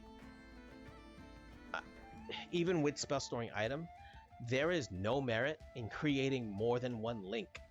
There's more merit to create one link between you and one person who gets the all damage resist, rather than creating multiple links and then you get to take all of their damage. But that doesn't matter for me, because I get the resistance to all damage as well. It's my steel defender who takes all the damage, and I can repair her up to 8 times within a big battle. In which case, one, that helped us because we had the effect of we were outnumbered by a bunch of hags fighting literal, like, the prevention of the awakening of an evil goddess, right? And I think we had 10 hags on us. They were so goddamn scary. If we didn't have Hero's Feast as an effect that we managed to get, as well as Warding Bond just before the fight happened, dude, everyone was going down. Because they used a poison cloud on us, and a bunch of us either had resistance to it, or if you were my steel defender, was not affected by poison at all. So, phew. Resistance. We all had half damage for that fight. 1 bonus to saving throws and armor class, and holy crap, and Hero's Feast along with it. That's just great. Oh man, that's just how you go for a high level fight. Scary as freak. Scary as freak. And then, what's more, like I said, in overcoming, that's just one of those things that he has to overcome it. What he also has is spell storing item. Sure, that stores that. He also has the symbol of Savras, which is a ring of spell storing. So he stores up to 5 levels worth, which in this case is like 2 more spell slots, because one of them is haste, the other is, I believe, a second level, either 2 or 1 second level cure wounds. He also has an Ioun Stone of Reserve, which lets him store up to 3 levels of a spell, which is another haste spell, or 3 more cure wound spell if he chose to be just all medic for the day, right? If he's just like, oh, we just yeah. So while my friend and my player is aiming for damage output and me for control, she needs to overcome her limits of range because that's what she wants to do. I overcame my limits of spell slots I overcame my ability of range by just spreading out, having 3 characters and spreading them out for defensive capabilities. I overcame my lack of spells and spell slots by storing spells that I would most likely use to help support my team members. I overcame my limitations of spell slots as well for figuring out what magic items I can have and what items I can have as well. A javelin of lightning? Hell yeah. A ring of water walking? Sure. Valen Sarnaster's diadem of disguise, because we fought Valen Sarnaster, who turned a bowl like into a diadem, and I said, all right, well now I have disguise self. It's a hat of disguise. I have winged boots. Sure. Overcome the flight. Mizium. Yeah. Ring of telekinesis. I have proficiency in my weaponry. If I want to use it, while I might not be able to attack more than once, I can at least use my javelin to not only just throw it, but also make attacks with it because I'm proficient, because my DM and I agreed. If your proficiency in a weapon to do finer control, even if it's just like the one attack instead of an extra attack, it's more than enough. He also has gun, so you know, frick you. he is just an artificer's best thing. Isn't their ability to deal damage, big damage. It's their ability to overcome normal limitations that other classes would have, and gain momentum from early game to late game to quite literally become the Swiss Army knife and adapt to any battle as they please. So even if my winged boots run out of time, which is a total of 10 minutes, by the way, it's a lot of time in battle, right? Like even if it runs out of energy, I have the ring of telekinesis, and I love using the javelin of lightning as essentially a hoverboard or a witch's broom to help my character stay afloat wherever he needs to. It's okay that he uses up a turn, because it's okay to use a turn to set up positioning for everything else and then do the big moves on another turn. You don't need to do consistently big move every turn. If you can, some classes are for it. Paladin, Barbarian, Fighter, probably Ranger, holy shit. But Artificer? Nah, man. It's all tactics. It's so much fun. How the hell have I been doing this for 4 hours and it's almost 3 a.m.? Guys, oh my god. It's funny because I was trying to get my thoughts on Arizel's minor mastery of what I want to present my players, of if you're creative enough and you choose to be creative enough, you can change. I mean, if you have me as your dungeon master, right? And if otherwise, talk to your dungeon masters. I hope that they'll allow it. If they don't, then they don't. And if it's not for you, you have to have your own considerations to make. But if it's just not for the campaign, it's just not for the campaign. If they do allow you, hell yeah. But otherwise, for me, for my players, I want to present them stuff that, one, I would have loved to have found out about the game and explore as mechanics and abilities to make my characters feel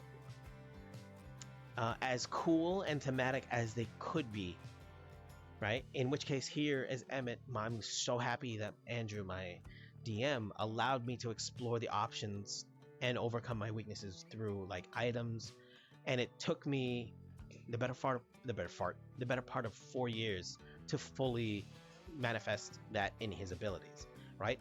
And I say 4 years, but I really only got to play him for 2 years, took a break, switched over to a druid of the stars, and played Neve for 2 more years until Emmett came back to the main party. So I didn't fully play him for 4 years. I played him for like 2 years and then like some change. But in that time, managed to gain levels through crafting of his own, downtime, earning money, earning intelligence, and then came back to the party in full swing of whatever he could do. You know, because one, long-term campaign, they can allow you to play if the DM allow you to change your characters, tell one character to take a break, explore their different horizons, and then play a different character, enjoy that for a little bit, come back to your old character, and see how they evolved. Right? This is the part of the game that I love, especially in long-form campaigns, that if you and your DM and your other players just allow for it, the creativity and the investment of time create such... I mean, you'll always have the most, like, a unique game and a unique experience each time you play, but you push the boundaries of what is possible within the game just by doing so. I didn't have to create anything new for my Monday campaign, right? There might be some mechanics that I might try to explore from other systems if it felt like it fit the campaign more, maybe. But I haven't had to really do that yet.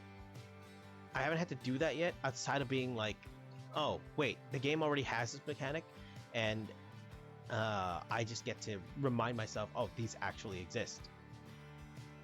And that my other DMs and other like friends and stuff have already managed to pull this off.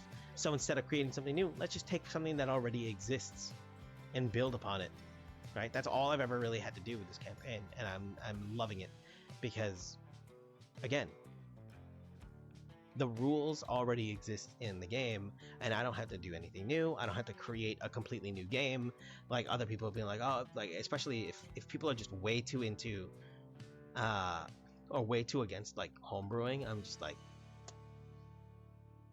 yeah, if you know the core rule mechanics of the game, you'll see how much you actually can do. And I know that there are also people who make the argument of there's not enough rules in the game, it feels a little too rigid, and also somehow too rigid. When I'm like, the game is actually the game already has the rules, and it's incredibly flexible in what you can do, so long as you stop holding yourself back from the lack of rules and realize that it already has the general rules for you to create something of your own, and actually encourages you to create something new, so long as it's within the rules of here, right? Like mounted combat rules, I don't have to come up with anything. Some creatures already have mounted combat rules. Find them, right? Like, if you're too lazy to come up with it, Google it. It's probably already existed, right? Someone probably already dealt with it, and you can just look up whatever they did and then make it work for yourself. You don't have to take it word for word for anybody else. Even if you're a new DM, it's okay to ask for help. It's okay to see what other people have made and be like, oh, okay, is this, and then assess for yourself, is this something that'll work for you for your campaign? Is this something that'll work for you and your DM if you're a player? Is it something that can happen? Who knows? Just see if it's just like in D&D. Doing something doesn't necessarily mean it'll work, and doing something doesn't necessarily mean it's not allowed. It's just trying to see what works, if it works, and if it can work, we'll see how well it works. Otherwise, tweak it. You know, you're not, unless you're playing like Adventurers League, in which case those rulings are definitely more rigid, right? Because they have to operate under the same rules for everybody else. Outside of that, if you're in a home game, and it's like a campaign that's gonna last for at least more than a few months, probably a year even, then the experience of the table is whatever the table chooses to be allowed. And trying to keep it consistent is key, right? You try to stick to the core rulings of the game as much as you can, sure, and every now and then you dip your toes outside of it if it works and helps the game. But eventually, like, regardless, no matter what anyone says of like, oh, it's in the rules, or that's not allowed, or that's not in rules as written, or that's not in base game. Yeah, but it's your table, so fuck off. It's our table. That's the rules we go with. This is how we play the game, and this is how we enjoy it. It works for us. It's either faster, it gets information out of the way, it lets us be more creative. Cool. Then that's your table.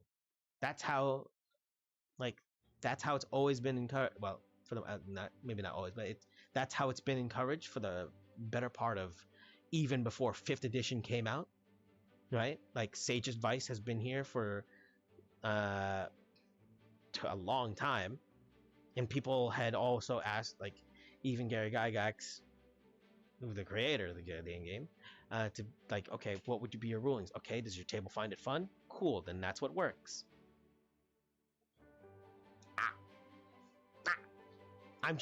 What I'm doing here now, and for my campaign, both as a player and as a DM, is literally just following in that spirit of what works for the table, what works for the players, what helps me foster a game that allows the players to use to push their imagination as far as they can, to feel as magical and as powerful and as tough and tanky and like as heavy with like each of their cuts as they can. If hell, the game even has cleaving rules, right? Where if you want to make easy fights move faster, even if they're getting overwhelmed, if your character either rolls a critical, or even like if their attack not only kills their target, like say there's 2 goblins standing next to each other, say that for the first goblin, the strike attack, like the attack that the barbarian uses, or fighter, or someone else, is more than enough to like take down that first enemy. Like say it has only 1 to 3 HP left, and they did what's it called, overkill damage, right? The cleave rules is let the damage carry over to the other enemy, so that you're not just bogged down of, oh, you just did so much damage, you beheaded that creature, great, but that's your turn. No, it's hell, this is just Dungeon Master's Guide, right? Again, here is, say, how much is like a great sword, right? Just for, is it, I'm pretty sure it's like 2d6 or 2d10. Let me see. Great sword, because great sword is the coolest shit, right? Say you're playing like a gut style character. 2d6 slashing damage, which at most is 12 damage. Say you roll a crit. Scenario, you roll a crit, that's you have maximum, so it's a +5 to strength. That's what, 2d6, in which case this 4d6, so that's 24 damage +5 is 29 slashing damage for a total, right? If you roll max damage, that's the maximum damage that you'd roll with a great sword and a barbarian. Hell, let's add enlarge to it. That's 2 more d4.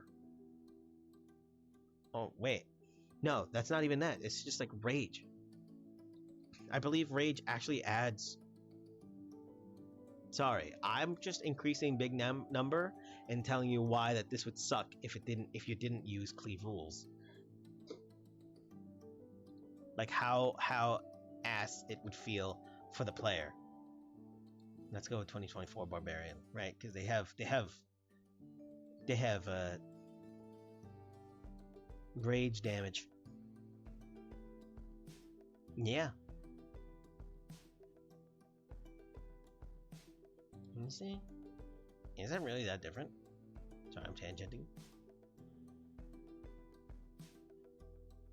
Oh, yeah, no. Yeah. Let's say this is even a maximum, a mid tier, somewhere between like 10th level or not. You'll get a +3 of your rage damage. Otherwise, it's +2. So let's let's do that math. +7 total for a bonus. And then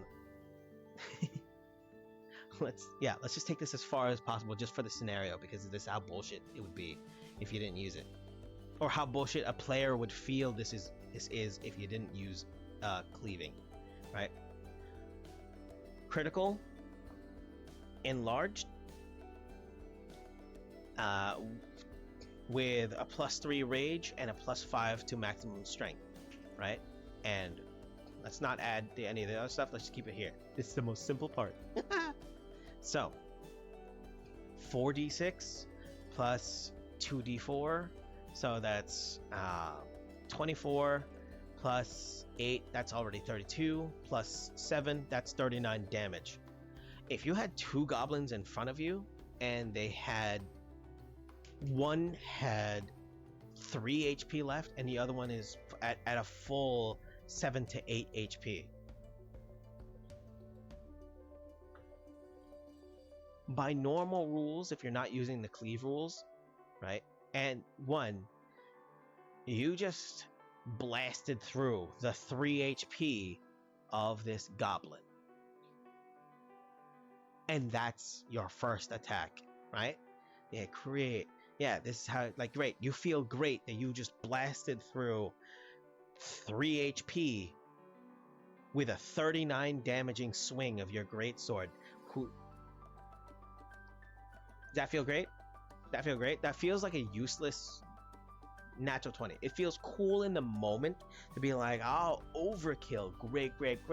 The other goblin is now super scared, and then your extra attack, you go for the extra attack, suddenly, not even like a natural 1, you just miss that goblin. It feels like a waste of attack, and it feels like a waste of damage to be like, alright, cool. All that momentum of fear gone. And 2, now you have to wait another turn and possibly either a goblin running away, or taking a stab at you, right? In which case, if you had, let's say the scenario is you only had 1 hit point left and you only cut that one, great.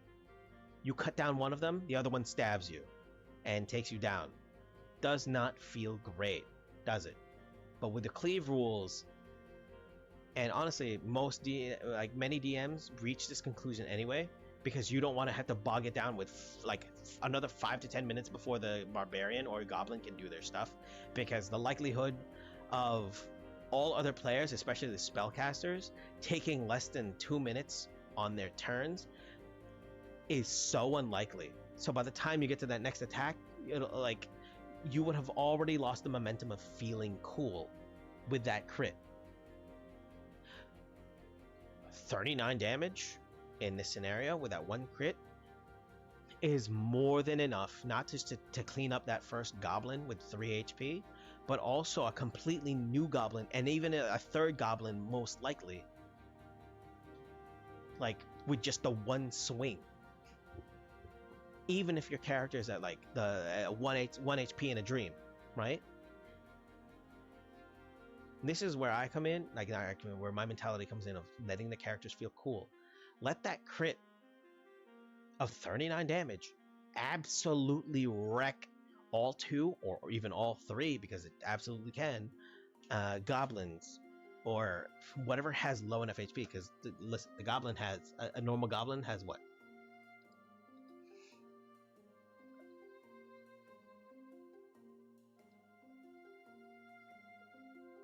Yeah, a normal goblin has 7 hit points. And you're telling me that you're going to do all that damage only to waste it on the 1 goblin and not the other goblin who's far more alive? No. Take them all out. Don't just let them take down the 1. Take them all out. You just made the barbarian player, or even if it's like a fighter, whatever melee class user, or actually, yeah, barbarian in this case because of the abilities we used. You just let them feel their own strength in a single attack, because no matter what type of creature, if they were all lined up and the attack of 39 hit points again and a critical attack can effectively wipe out multiple creatures because they have three goblins worth of hit points, right? Even if it's just like weakened enemies or one full or one weakened enemy, carry that damage over and let the enemies feel that fear. Let the other players feel how strong their party member is, and let that player feel the absolute fucking terrain that their character is. Because holy hell, when are you gonna have that kind of scenario? It's the chances of it is so rare. But at the same time, if and when it happens, and you choose to do that, hubba bubba, it's just gonna feel good, right? It's like it's like right up there with letting the wizard cast fireball into a room full of enemies, where he's just like, I didn't ask how room the big was. I mean, how room the big was. I didn't ask how big the room was. I said I cast fireball. Right? Like, it feels just as good, because in any case, you're fireballing an entire room full of people. You're cutting off the heads of 3 fucking goblins. You feel strong as hell. We take it. We take those. Right? That's just like the big fun of the game. Oh boy. My brain is so dying. But yeah, like, lesson of the story, not much. It's just me kind of I was literally talking about my campaign and how I want my other players and stuff to do, and then somehow I went to the minor mastery feat. It's just okay. I guess the lesson of the story is, as a dungeon master, one, I want to give my players options, not telling them that they have to take these options, but that these options exist, and that I will introduce it probably through an NPC of some sort, in like some sort of goofy way, and let them feel creative enough to be like, hey, this character used it in a goofy way, but if we were to get serious, I could probably make better use of it. Yes, as I have planned, my player. Right? It's like, it's me to introduce not even new mechanics, but mechanics that already exist in the game. Create a spell, create an item, tweak a spell that you already have, tweak an ability that you already have, friggin' feel cool as shit by preparing, talking to NPCs, creating relationships with fictional characters that I have to play, finding out how to weave through a fictional world that suddenly feels more alive than that neither you or I expected, right? And just see where that goes. But where normally other people, like me telling them that these things exist in a subtle way that I can, is just to see, is one, I just want them to have toys to play with, right? I just want them to have toys to play with and feel like super cool, have a lot of fun, do it, it's not that serious. And at the same time, I'll try to wreck your emotions as much as possible.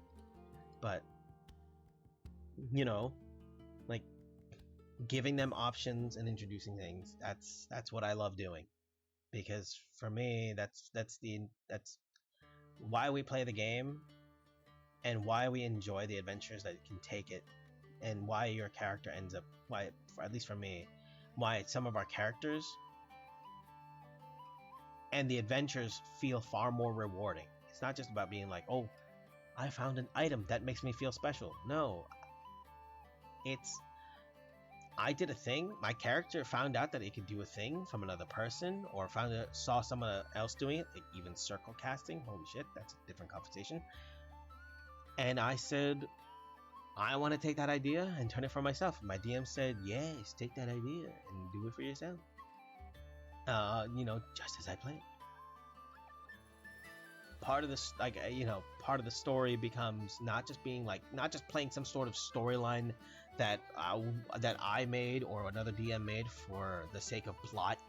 It's you as a player discovering what is possible in this world and creating your own adventure. You create your own goals in the game, and you keep your character like pressing forward and having a reason to travel around with other people and discover new abilities, find something for yourself, create the legends that make your character the story that a bard would sing. You know, the story of how the party's barbarian has a blade so sharp it cleaves through 3 heads in one swing. Hell yeah, dude. You know, like feel that adventure. You don't need to like slaying a dragon. Great. Finding out that your character pushed their abilities with a simple thing, and even like created a scenario where, because of their level of control of a certain spell or magic that otherwise they gave their all to practicing, and end up with different abilities that most common other spellcasters wouldn't have. A grand old time. That makes them far more professional, because they go on an adventure that is far more dangerous. They risk their lives to learn something new about magic and find out how malleable it really is. That's shit's what I love about the game.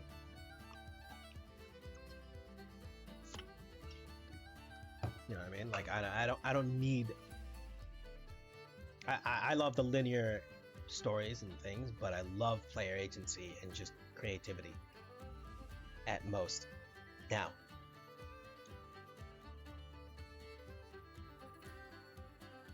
it has been 4.5 hours and almost 3:15 in me being in this much of a crazy happening. Jesus Christ. I'm going to look for someone to raid out. Guys, thank you for being here. Is my charger cable fucked up a little bit? Didn't even realize I was using all that energy. Oh no. That's kind of fucked. Uh-oh. Uh-oh.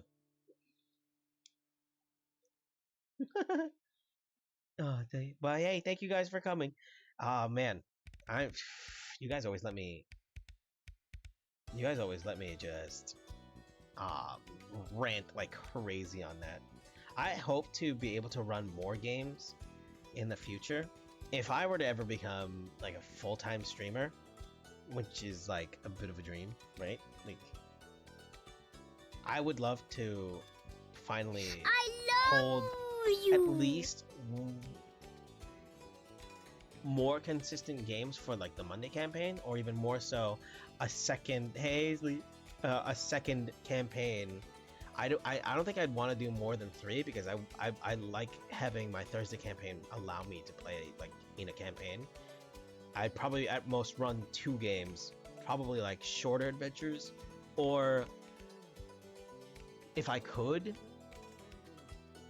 run short adventures for either like small parties or even like singular players. Because what I found out from I've already stood back up to rant. What I found out from solo campaigns is that it's actually really fun.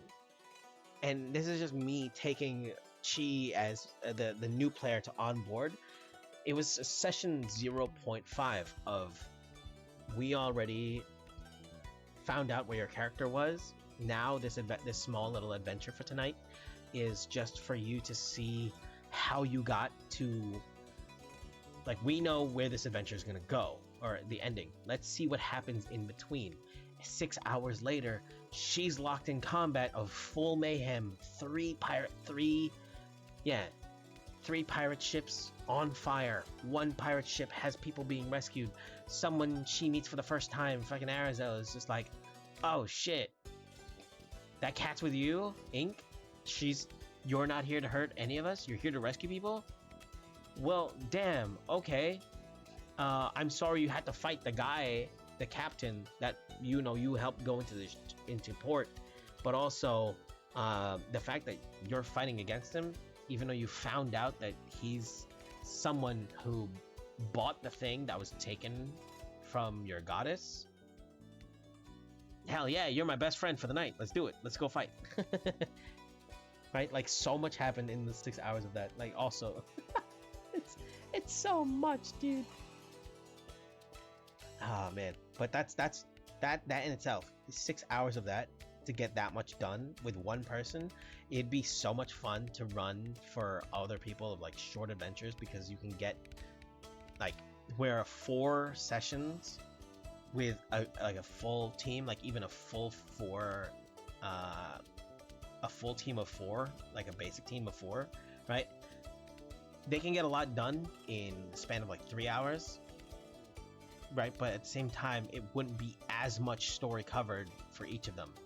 But the 3 hours or even 6 hours for a single person, you get by so much more story, like it's crazy. And I would love to explore that even more. It's just hard right now to find any full, because if I were to do that right now, I'd have no time for anything else, and I'd probably lose out on so much sleep, and then I'd just, I'd probably burn the heck out.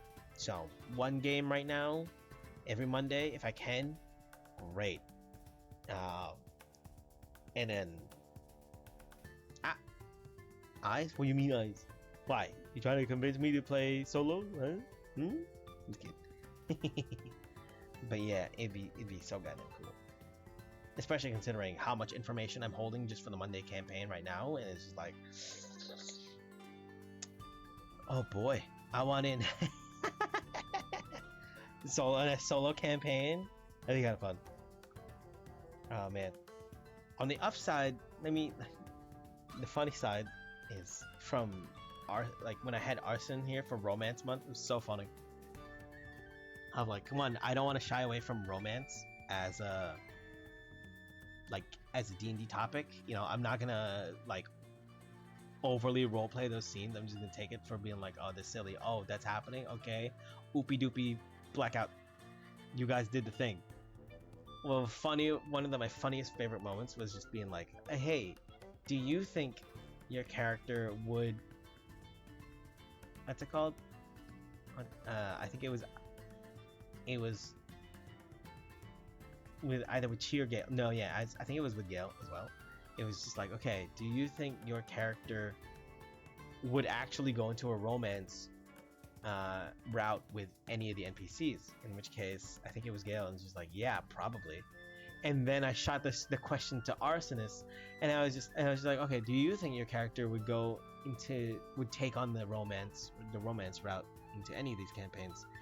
And then she had to remind me, what are you talking about? Like, no, you're my brother-in-law. And then I was just like, oh yeah, shit, wait, I just remembered. 1, I am your brother-in-law, and 2, I'd be the one role-playing the NPC that you'd be having the romance route with. I sometimes completely detach from the NPCs that I play and just be like, okay, man, here's an NPC. I completely forgot that I'm the one playing this NPC, and what they're saying is based off on thoughts that I have. Based on thoughts that you have as players give me, and I'm just reacting in character. And I completely forget that sometimes, where I'm just like, yeah, I guess I am watching how these NPCs would react. That's kind of fun. Let's see what they would do. He would do this. Oh, oh, wait, hold on a minute. It's still me. So stupid. So in my eyes, whenever a player even has like the role playing aspect, like it's happened already, like the almost layered of romance between them and the NPCs. It's my brain is not even thinking that that it's just like, oh, I'm the NPC. It's weird for me. Like, no, I pretty much mostly detached to the point of like, oh no, yeah, it's just NPC. That's just everything. Whoa, wait, that's me. Oh man, let's see who's on. I've just been stalling to find someone who's on. Oh. Ooh. Hold on, some people are on Pal World now. Ooh. Ooh, hold on. I see someone I haven't had a chance to raid in a minute. You know what? I'm going to raid into raid Shadow Legends. No, to Ivy Dragon's Bane. They're currently playing. I'm gonna check just to make sure that they're still on here. They're currently playing Pal World with. Excuse me. With Baxander. Baxander. I don't know. I don't know how to pronounce his name. I've never met them yet. But they're currently playing Pal World. It looks okay. It looks like it's full action. That way, I don't accidentally raid out, and their stream had already raided out. In which case, Jesus Christ, that's already 3 times. That'd be 3 times. But guys, you know, thank you for coming in. Thank you for letting me rant for 4.5 goddamn hours. I love this game, and I love the stories that can be created with it. I love the way imagination can just completely soar, and I may be kind of an insane person for having the ability to even hold this much information. I'm also pretty sure that what I'm doing is also just the basic stuff. So I may be holding an unfair standard to what people can do, because to me it feels normal and not at all crazy. But you know, it's just me it could just also just be me over believing in people. But you know, I just think people can do so much in the game. I love it. But yeah, guys, again, thank you for joining. If you want to come join me to raid out to Ivy Dragon's Bane, you're more than welcome to. If you need to go for the night, you are more than welcome to. Either way, it has been great having you guys here at the Yapping Porthole. I am your streamer and your proprietor of this tavern.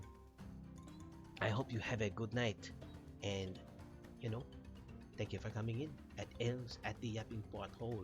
I don't know why I changed accents, but goodbye. I will let the music play and let it raid out.